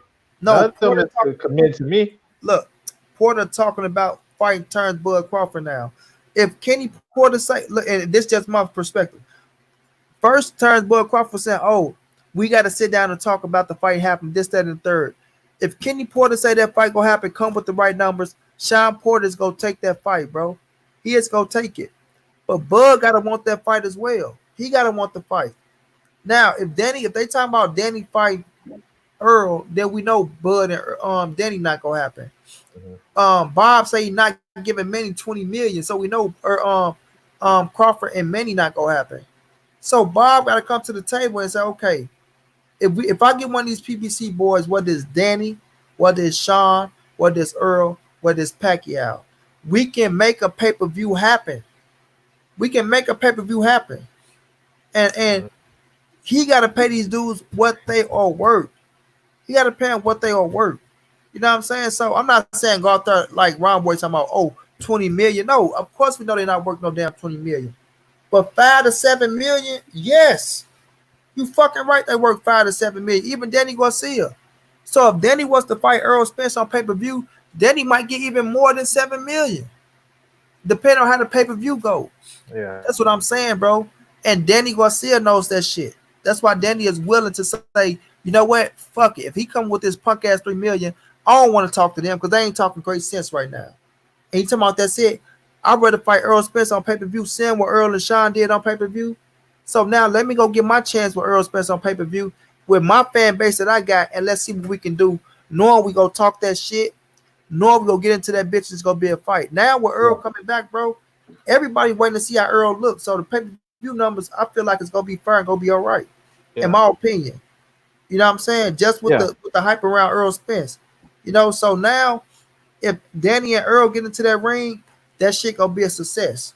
It's gonna be a success. But when you said Cholo fight Hogan, when you look at that situation, we know why Cholo fought Dennis Hogan. Was this Jamel or Jamal? Jamal fought Dennis Jamal. Hogan, right? Jamal. Yeah, so we know we're all like it's just like Earl and Crawford. If all the 47 people is on PBC side, then you got all the 60 people over there on the zone, and they saying, you know what, we don't want to fight motherfucking Charlo. Then it's like you said, you can only fight the next best thing that's out there. You know what I'm saying? So they made the shit happen with Dennis Hogan. I'm not saying it was the best fight, but Charlo Hmm. like fuck it, I'm not gonna sit around and be broke waiting on these motherfuckers. You know what I'm saying? So at the end of the day, business is always gonna be a part of the boxing game, whether we like it or not. And if we be real with ourselves and not fall for the hype, then you can look and see um exactly what probably the shit that's gonna happen. Not saying we're gonna be a genius with this shit and pick it all the way out, but more than likely we know that Earl and Crawford not happening next. We know Crawford and Pacquiao not happening next. Hmm. So what Bob Earl gonna do with Crawford? Who he gonna pay? You know Yeah. what I'm saying? Who he gonna pay?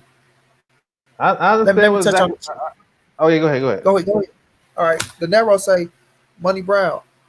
All our big fights in the last 5 years done belly flop. The people want to see Bud versus Spence in Dallas. AT&T seats, 100,000 plus.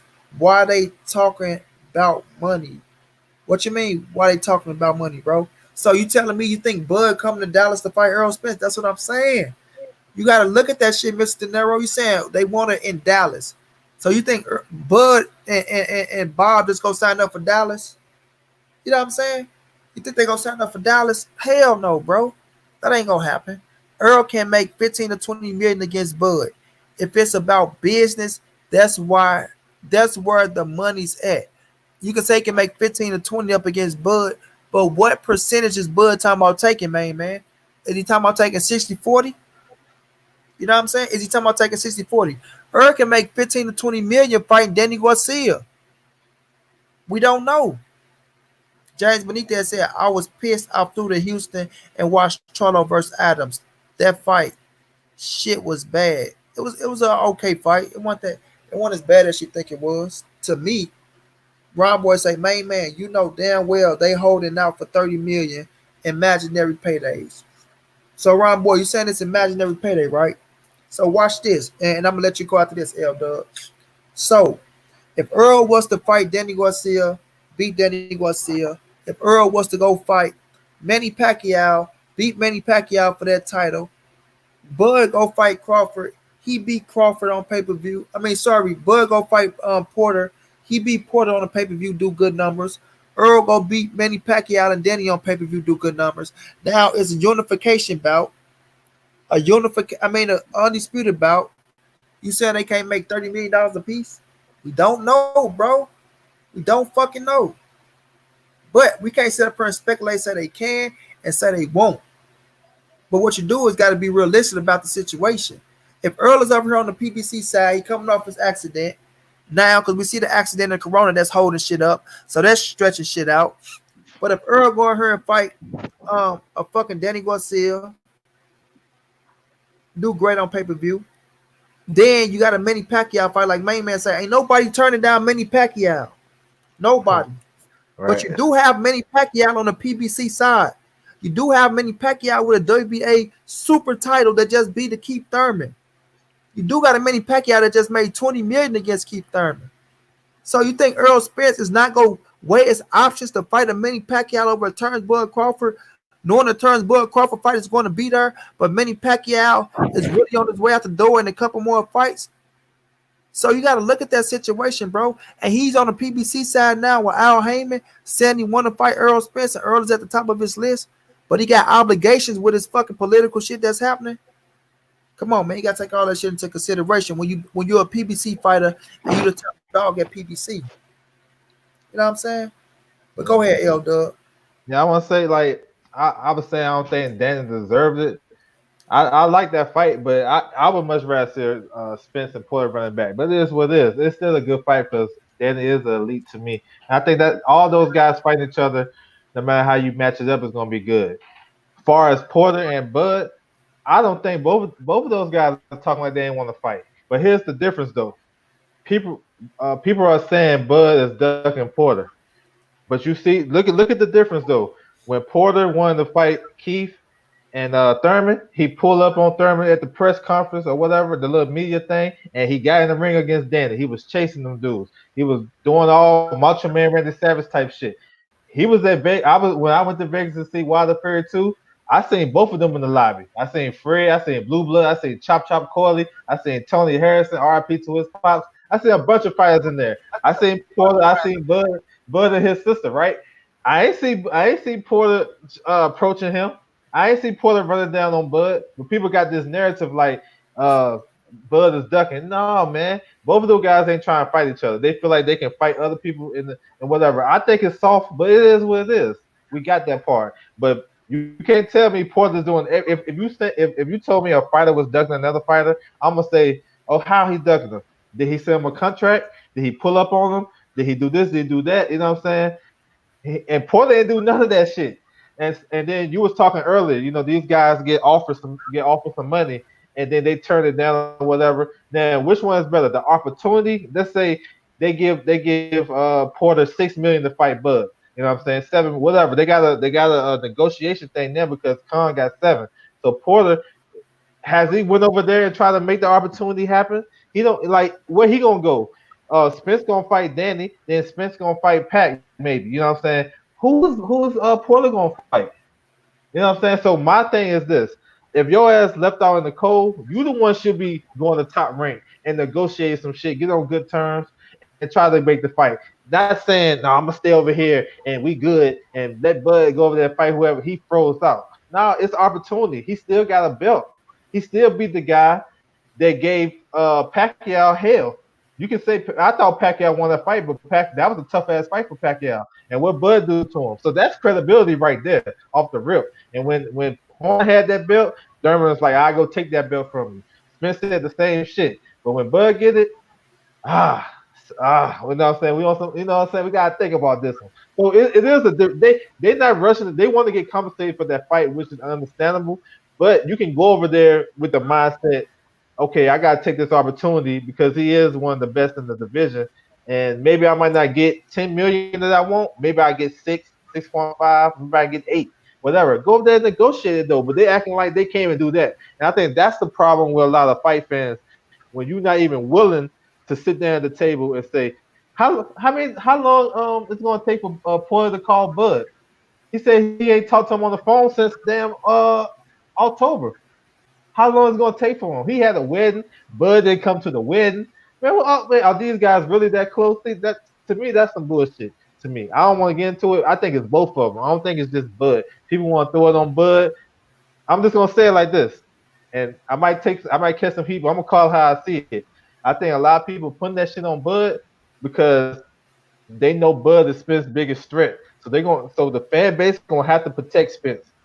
You know what I'm saying? That's what a lot of people do that shit because they're not seeing it both sides. They ain't saying Porter saying the same shit Bud saying. Now they say Bud ducking. They ain't say Porter ducking Bud. They say Bud ducking Porter. And I feel like why they saying that? Why all of a sudden Porter is this killer now where a year ago Porter was trash. He got knocked down by Ugas. He lost that fight. But now, see, that's what I'm saying. I think these other welterweights is not doing nothing on the PBC side, like Keith and Porter. Come on, holler, either fight each other, rematch each other, or come fight Bud. That's what I say. You know what I'm saying?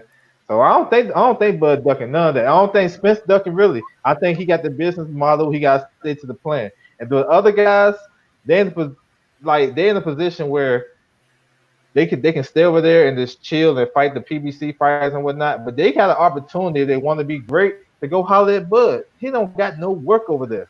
So why not go holler at him? You know what I'm saying? Now This that's my makes thing sense to right me. here, bro. All right. You never heard you say they said this now. I said I made this point. When Jeff Horn had that scrap, I said Keith Thurman, that motherfucker, before he talking about his arm injury, he want to go get the title. Mm-hmm. We say Sean Porter and his daddy say they'll fly to Australia to get the title. You didn't hear Earl say shit about no Jeff Horn. You heard Jeff Horn talking about he wanted Earl Spence, but you never heard Earl say he didn't want the WBO scrap. You never heard Earl discredit the WBO. You heard Earl say, "I'm gonna get that scrap. I'm Mm-hmm. coming to get it." Now with Bud, never once said Bud was ducking Porter. Never say that. What I said was Sean Porter is talking about fight turns Bud Crawford now. Turns Bud Crawford got to talk like he want to fight with Sean Porter.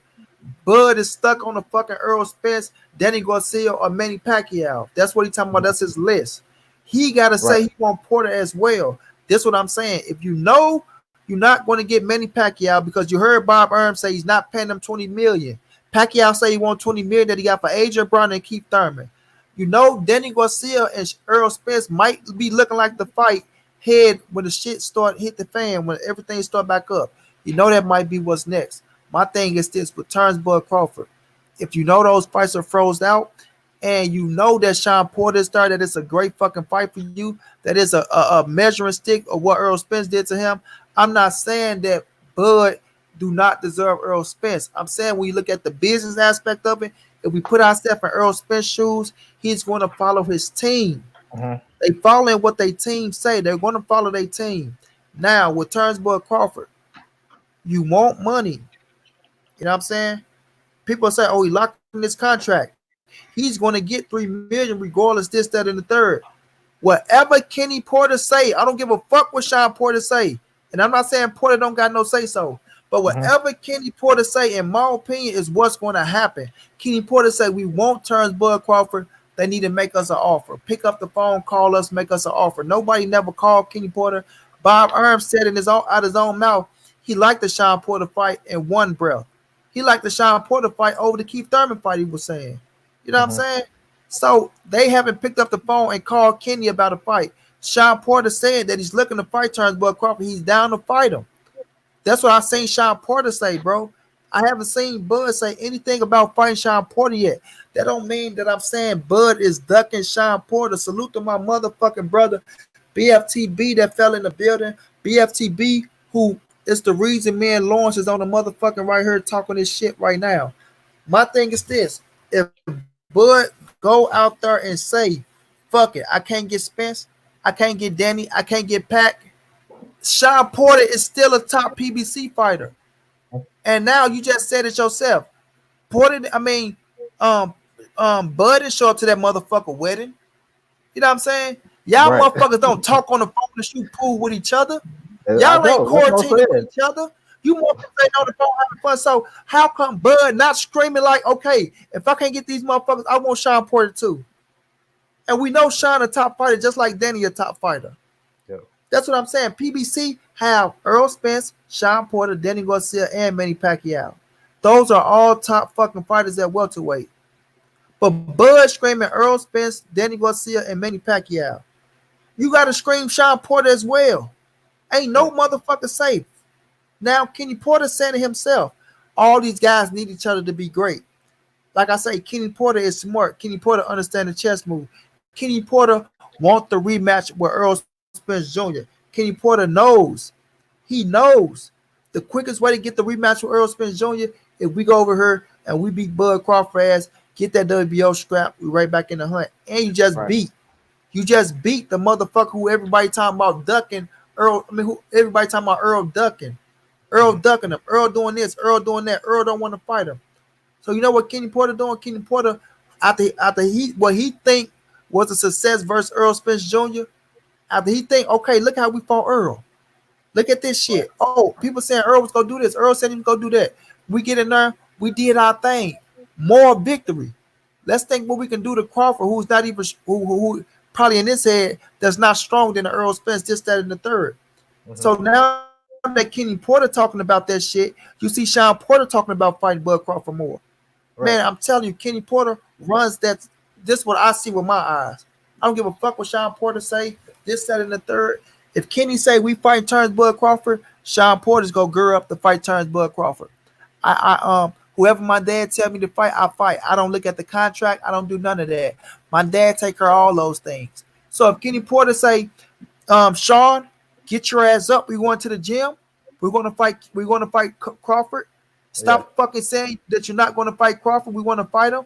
And go look at Sean Porter on Fight Hype. He talking about fight Terrence Bud Crawford now, but Terrence Bud Crawford got to be talking about fighting Sean Porter as well because your I team think. is gonna do what they want you to do. Like you say, man, if we want to fight, it can happen. Yeah. I So if think it Bob go Byrne both come, ways though. yeah, It no go doubt, both no ways doubt. My because I thing is think. this. Though.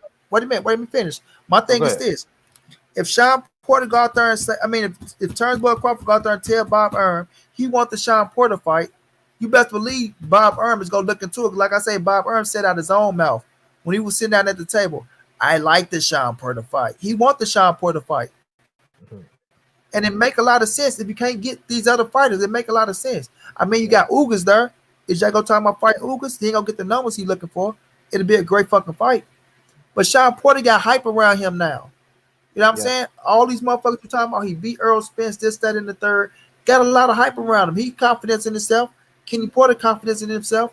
So all I'm saying, if Bud say his name, say he want to fight him, if you put him on the list, uh, Kenny Porter there to make that shit happen.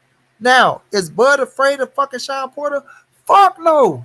I think Bud beat Sean Porter. Me myself, I think he beat him. But he gotta want the fight. He gotta want it. Yeah. And I ain't saying that he don't want it, but he gotta show more enthusiasm towards it. And I understand what you're saying. Yes, Sean Porter gotta say he ain't being too vocal on Bud Crawford, but he's saying that he's willing to fight him. You know what I'm saying? He's saying that he's willing to fight him. But I promise you this: if Bud Crawford open up his mouth and say "fuck it," Sean, let's go. Kenny Porter's go jump at the opportunity because he understand what's going on. Let me hit the chats and then you can handle it, bro. Oh yeah, oh yeah. Okay. Damn. Let me get back to my phone. I'm saying trying to use this punk ass computer. Hold on. Let me hit this chat real fast. Let me be quick.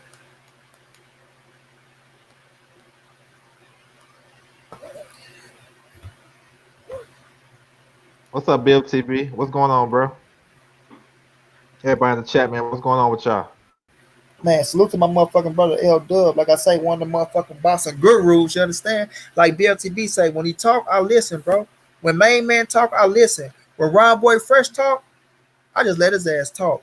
My brother BFTB talk, I listen. Nah, I'm fucking with Ron Boy. I fuck with Ron Boy. But I be seeing Ron Boy over there trying to talk about me with them suckers and shit. I be seeing you, Ron Boy. You know I see everything, bro. I see everything. But hold on, let me get the BFTB.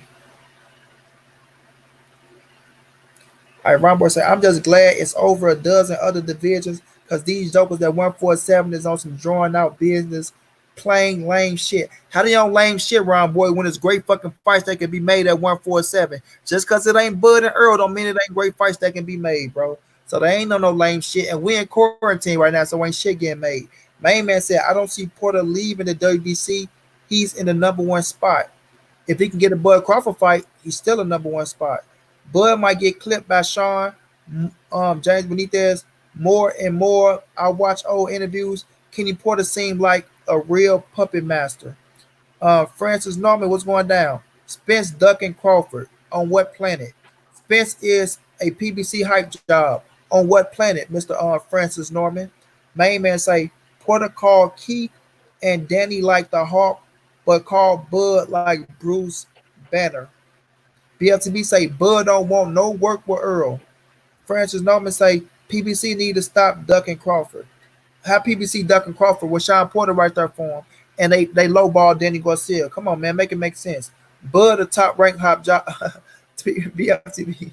Bud a top ranked hop job. Bud a top ranked hype job. Um, BLTB talking to Francis. Francis, can you learn to stop sucking dick? Ron Boy Fresh say, hold up, did y'all touch base on this Maurice Lee situation with Lil Earl yet? I'ma kill you with that shit in 1 minute. Monty say, facts, Monty the God, as you say, this is chess, not checkers. James Benitez say, I just don't care who the hell beats Bud. Resume isn't better than 140 than DSG, not better than Spence at 147. Bud talk dumb shit about this corona. BFTB say no smoke, no smoke, Bud looking to cash out. Porter beats the dumb shit out of no smoke Bud. I don't think so, BFTB. Bud is smoke free. Bud lives in a smoke free school zone.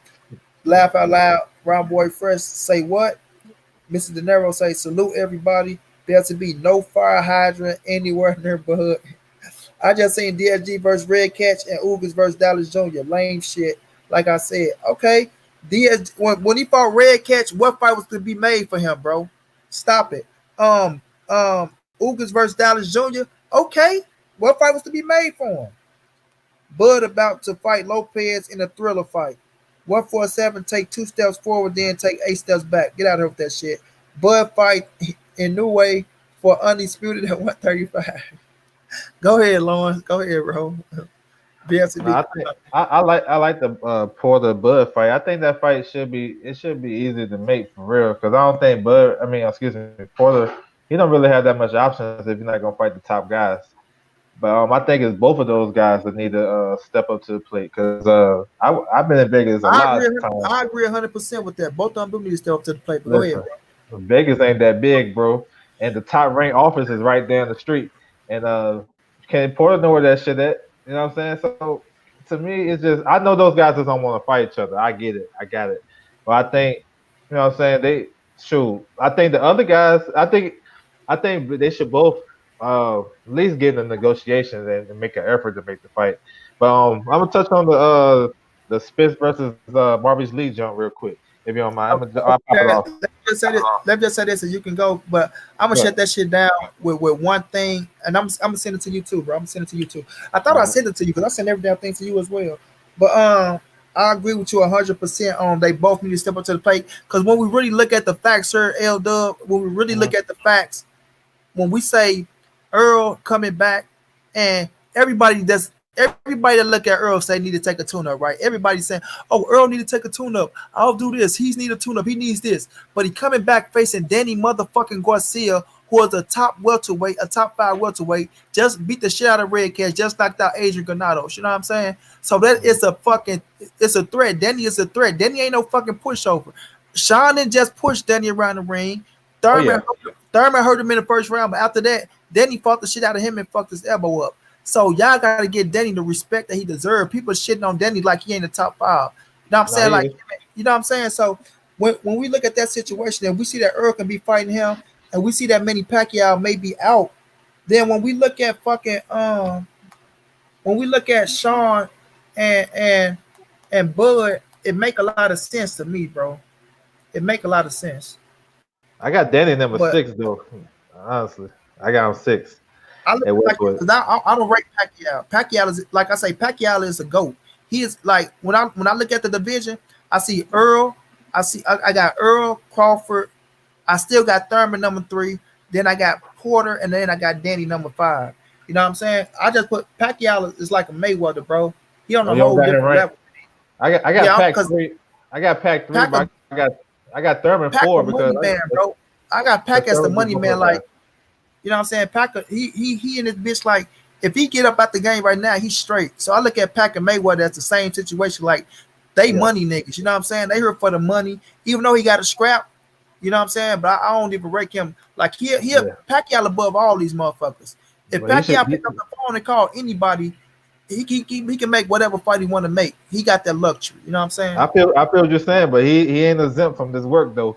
If he got a belt, he just beat a top welterweight and keep Thurman in a good fight. You know what I'm saying? He That's should true. be able to. He should be ready to. He should be talking about fighting these guys too.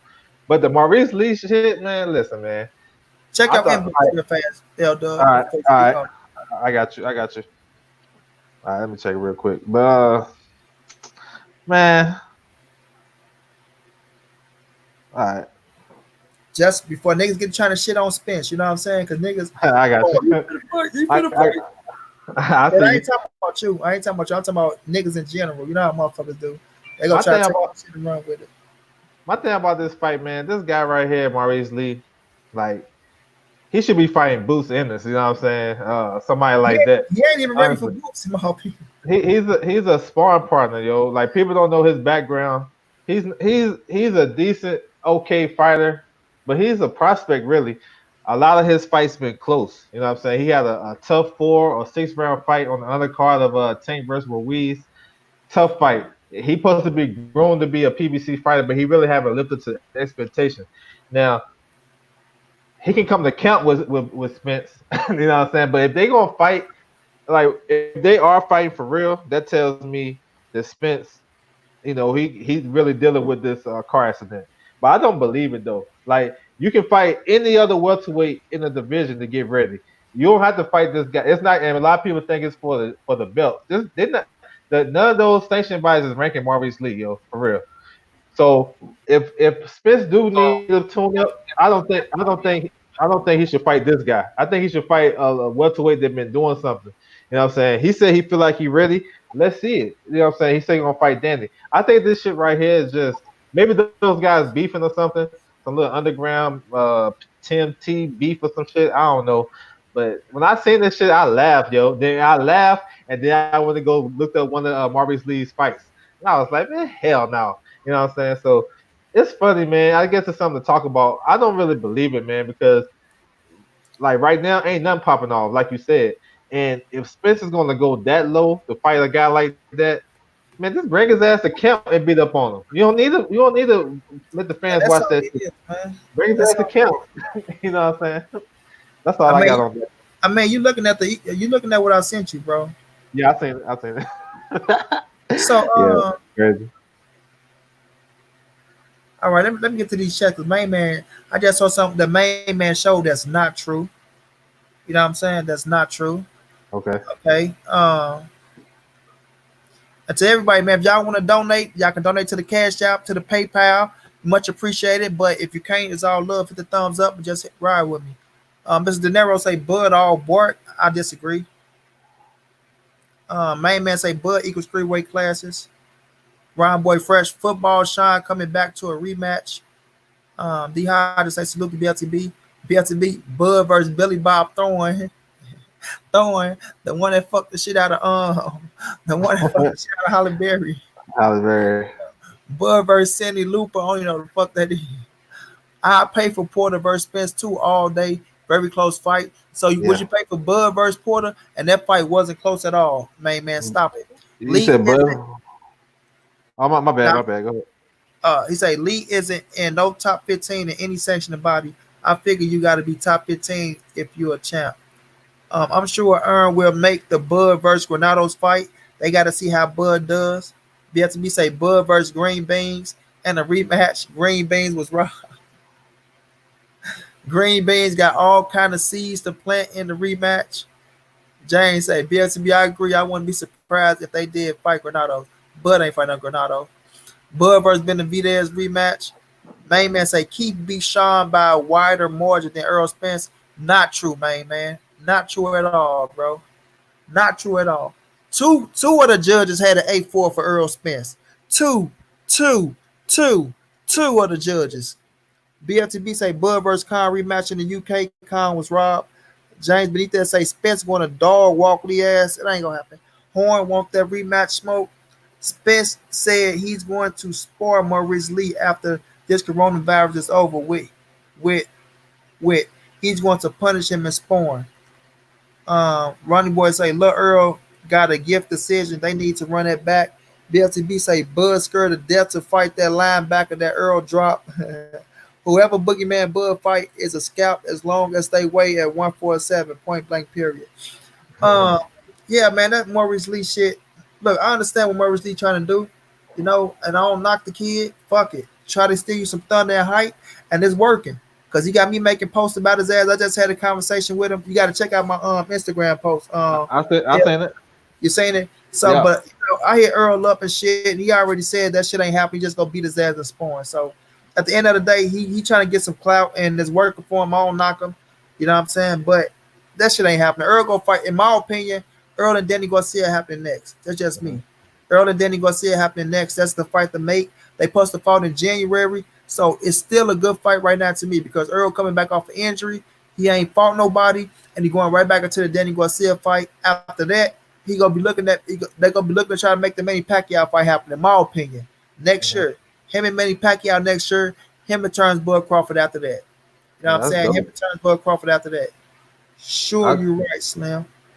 Whoever Boogeyman, you say Bud scalping potatoes, literally scalping potatoes. you know what I'm saying? I you know, I like that shit. I like that fight that he's talking about fighting Danny and shit like that. You know what I'm saying? You know, everybody's concerned. Like me as a fan, I'm concerned because he was in that car accident and whatnot. Not so much that I want him to take a soft touch. Like I always thought once I seen that shit that he was okay. Like I went to the Harrison Charlo 2 fight too in Ontario, and I seen him walking and shit, whatever. I mean, he looked fine to me, but I was thinking like, man, he said he want to go right back into that, and I'm like, that's cool, yo, because he a champion, and that's how he talking. But you know, something inside me as a fan was like, yo, let's fight your IBF mandatory. Let's make sure you straight. But if he feel like he's straight, then I can't be mad at that. You know what I'm saying? If a fighter want to be great, I ain't mad at that. I'm gonna say this. I'm gonna say this. Out of 21 people, can I get 3 donations? Show some love to the kid, man. I'm gonna say this, Lauren. Look, this is why I say Earl is A-OK. And BFTB, you can attest to this because you was a fucking soldier. You seen shit in the battlefield. You seen a lot of shit, right? I've been in the fucking rehab, bro. I done seen every type of injury there is, from broken arms to broken back to broken necks, broken leg, stab wound, bullet wounds, hit back cars, motherfucker jumping in diving pools with 1 inch of water in them and shit like that. Man, most definitely rest in peace to Tony Harrison Pops, man. We gonna talk about that before we get up off here. Okay. So I understand how long it take for injuries to heal, bro.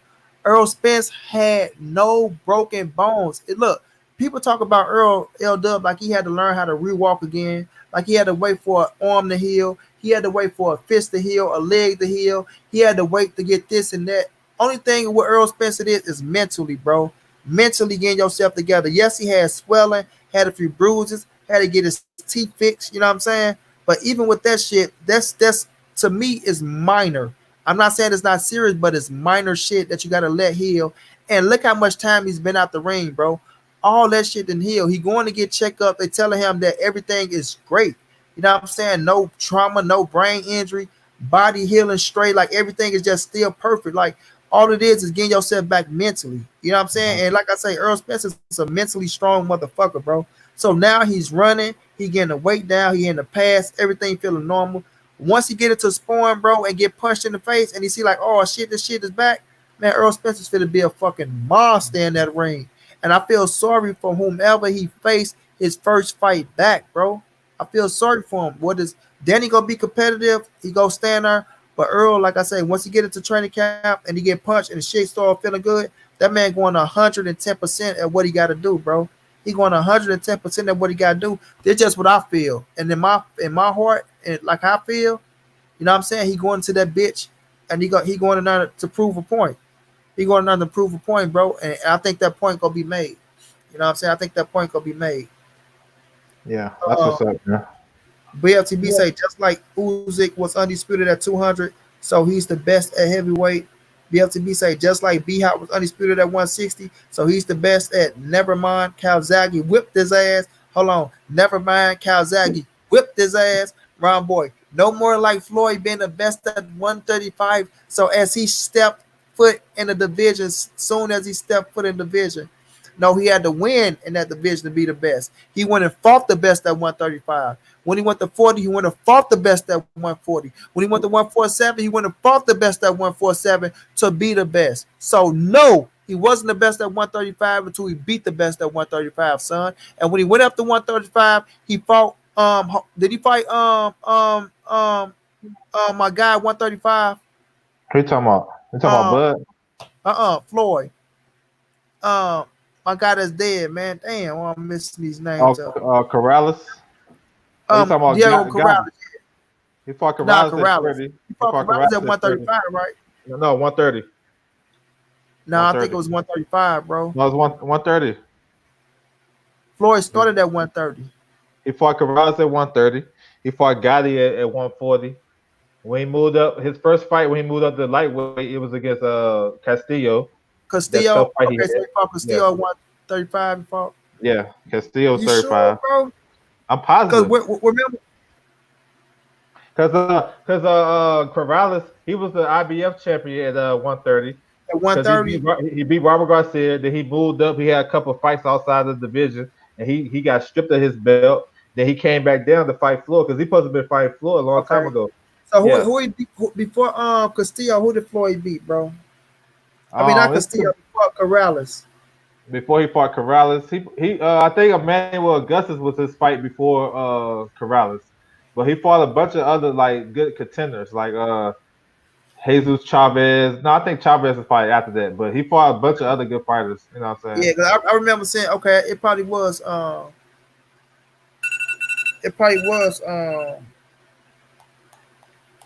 damn, it was somebody that he fought where I know my guy was saying that he was on a different level.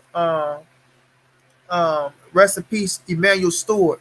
Yeah, but so and so is on a different level. He's not this guy, and it's going to be tough for Floyd. Talking about Corrales, and Floyd went in there and beat the shit out of Corrales. Oh yeah, he did.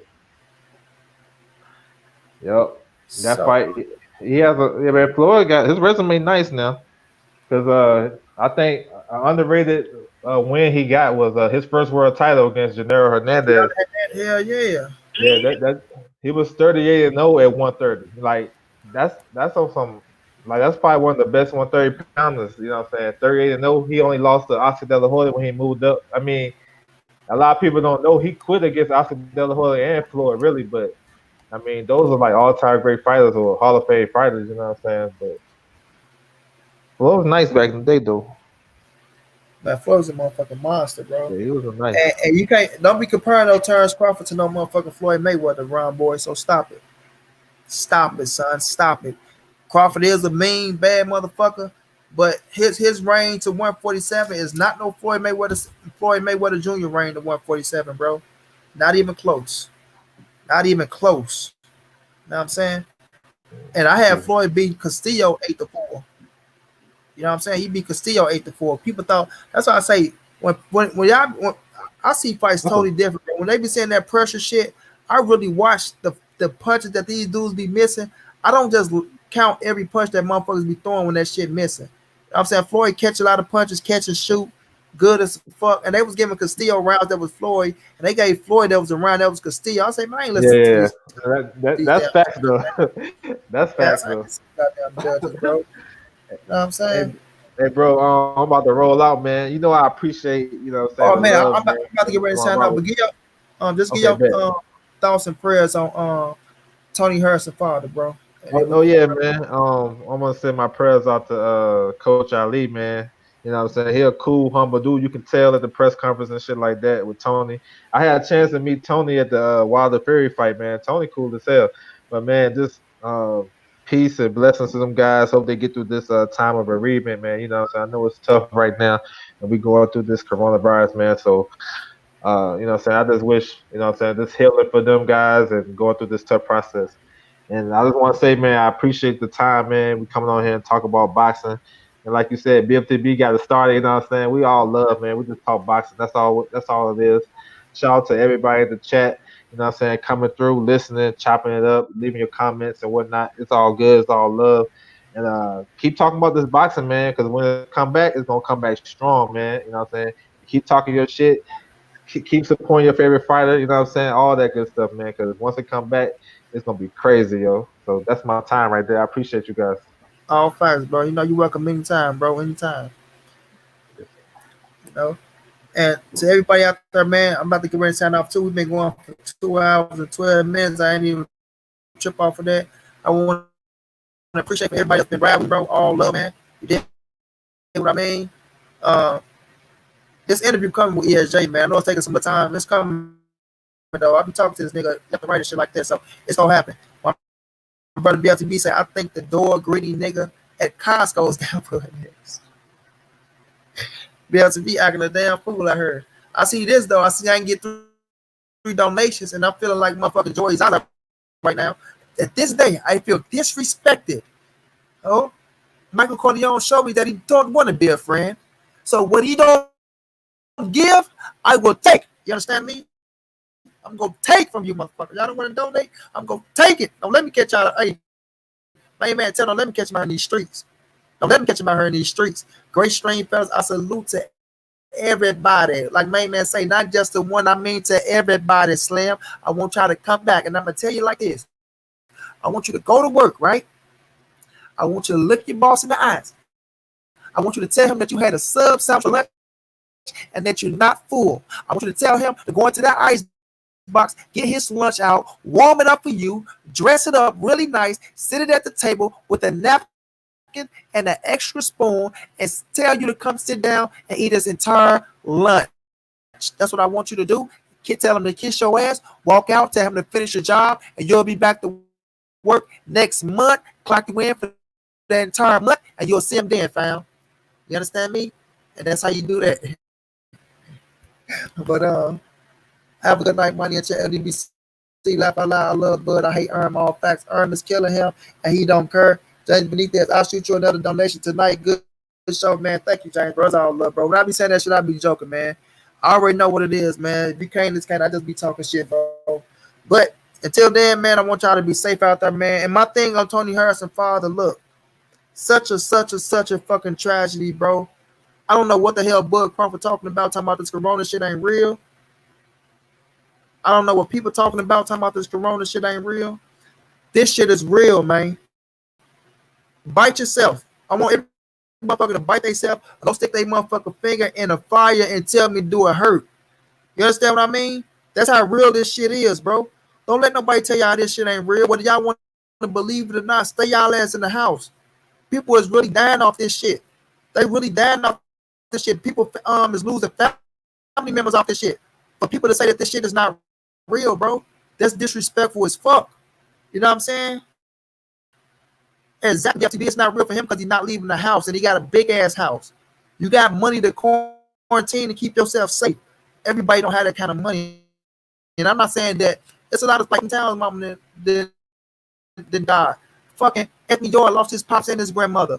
I got people out here in St. Louis that died off of that shit. You know what I'm saying? People in New York that died off of that shit. The people over across in fucking Italy and China, all that shit.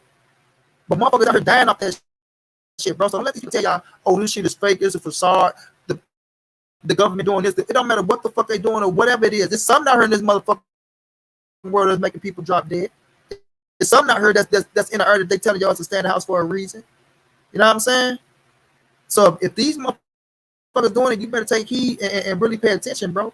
And to the ones that's affected by this shit, that's losing family members, that got people that's affected by this, my prayers and condolences goes out to you guys. Please stay safe. Take whatever precautions they tell you to take. Do whatever you got to do to try to beat this shit. You know what I'm saying? Do whatever you got to do to try to beat this shit. And y'all got my prayers, man. Y'all really got my prayers. James Bentley said, and mortgage relief packages, this shit dead as real. For real, bro. For real, bro.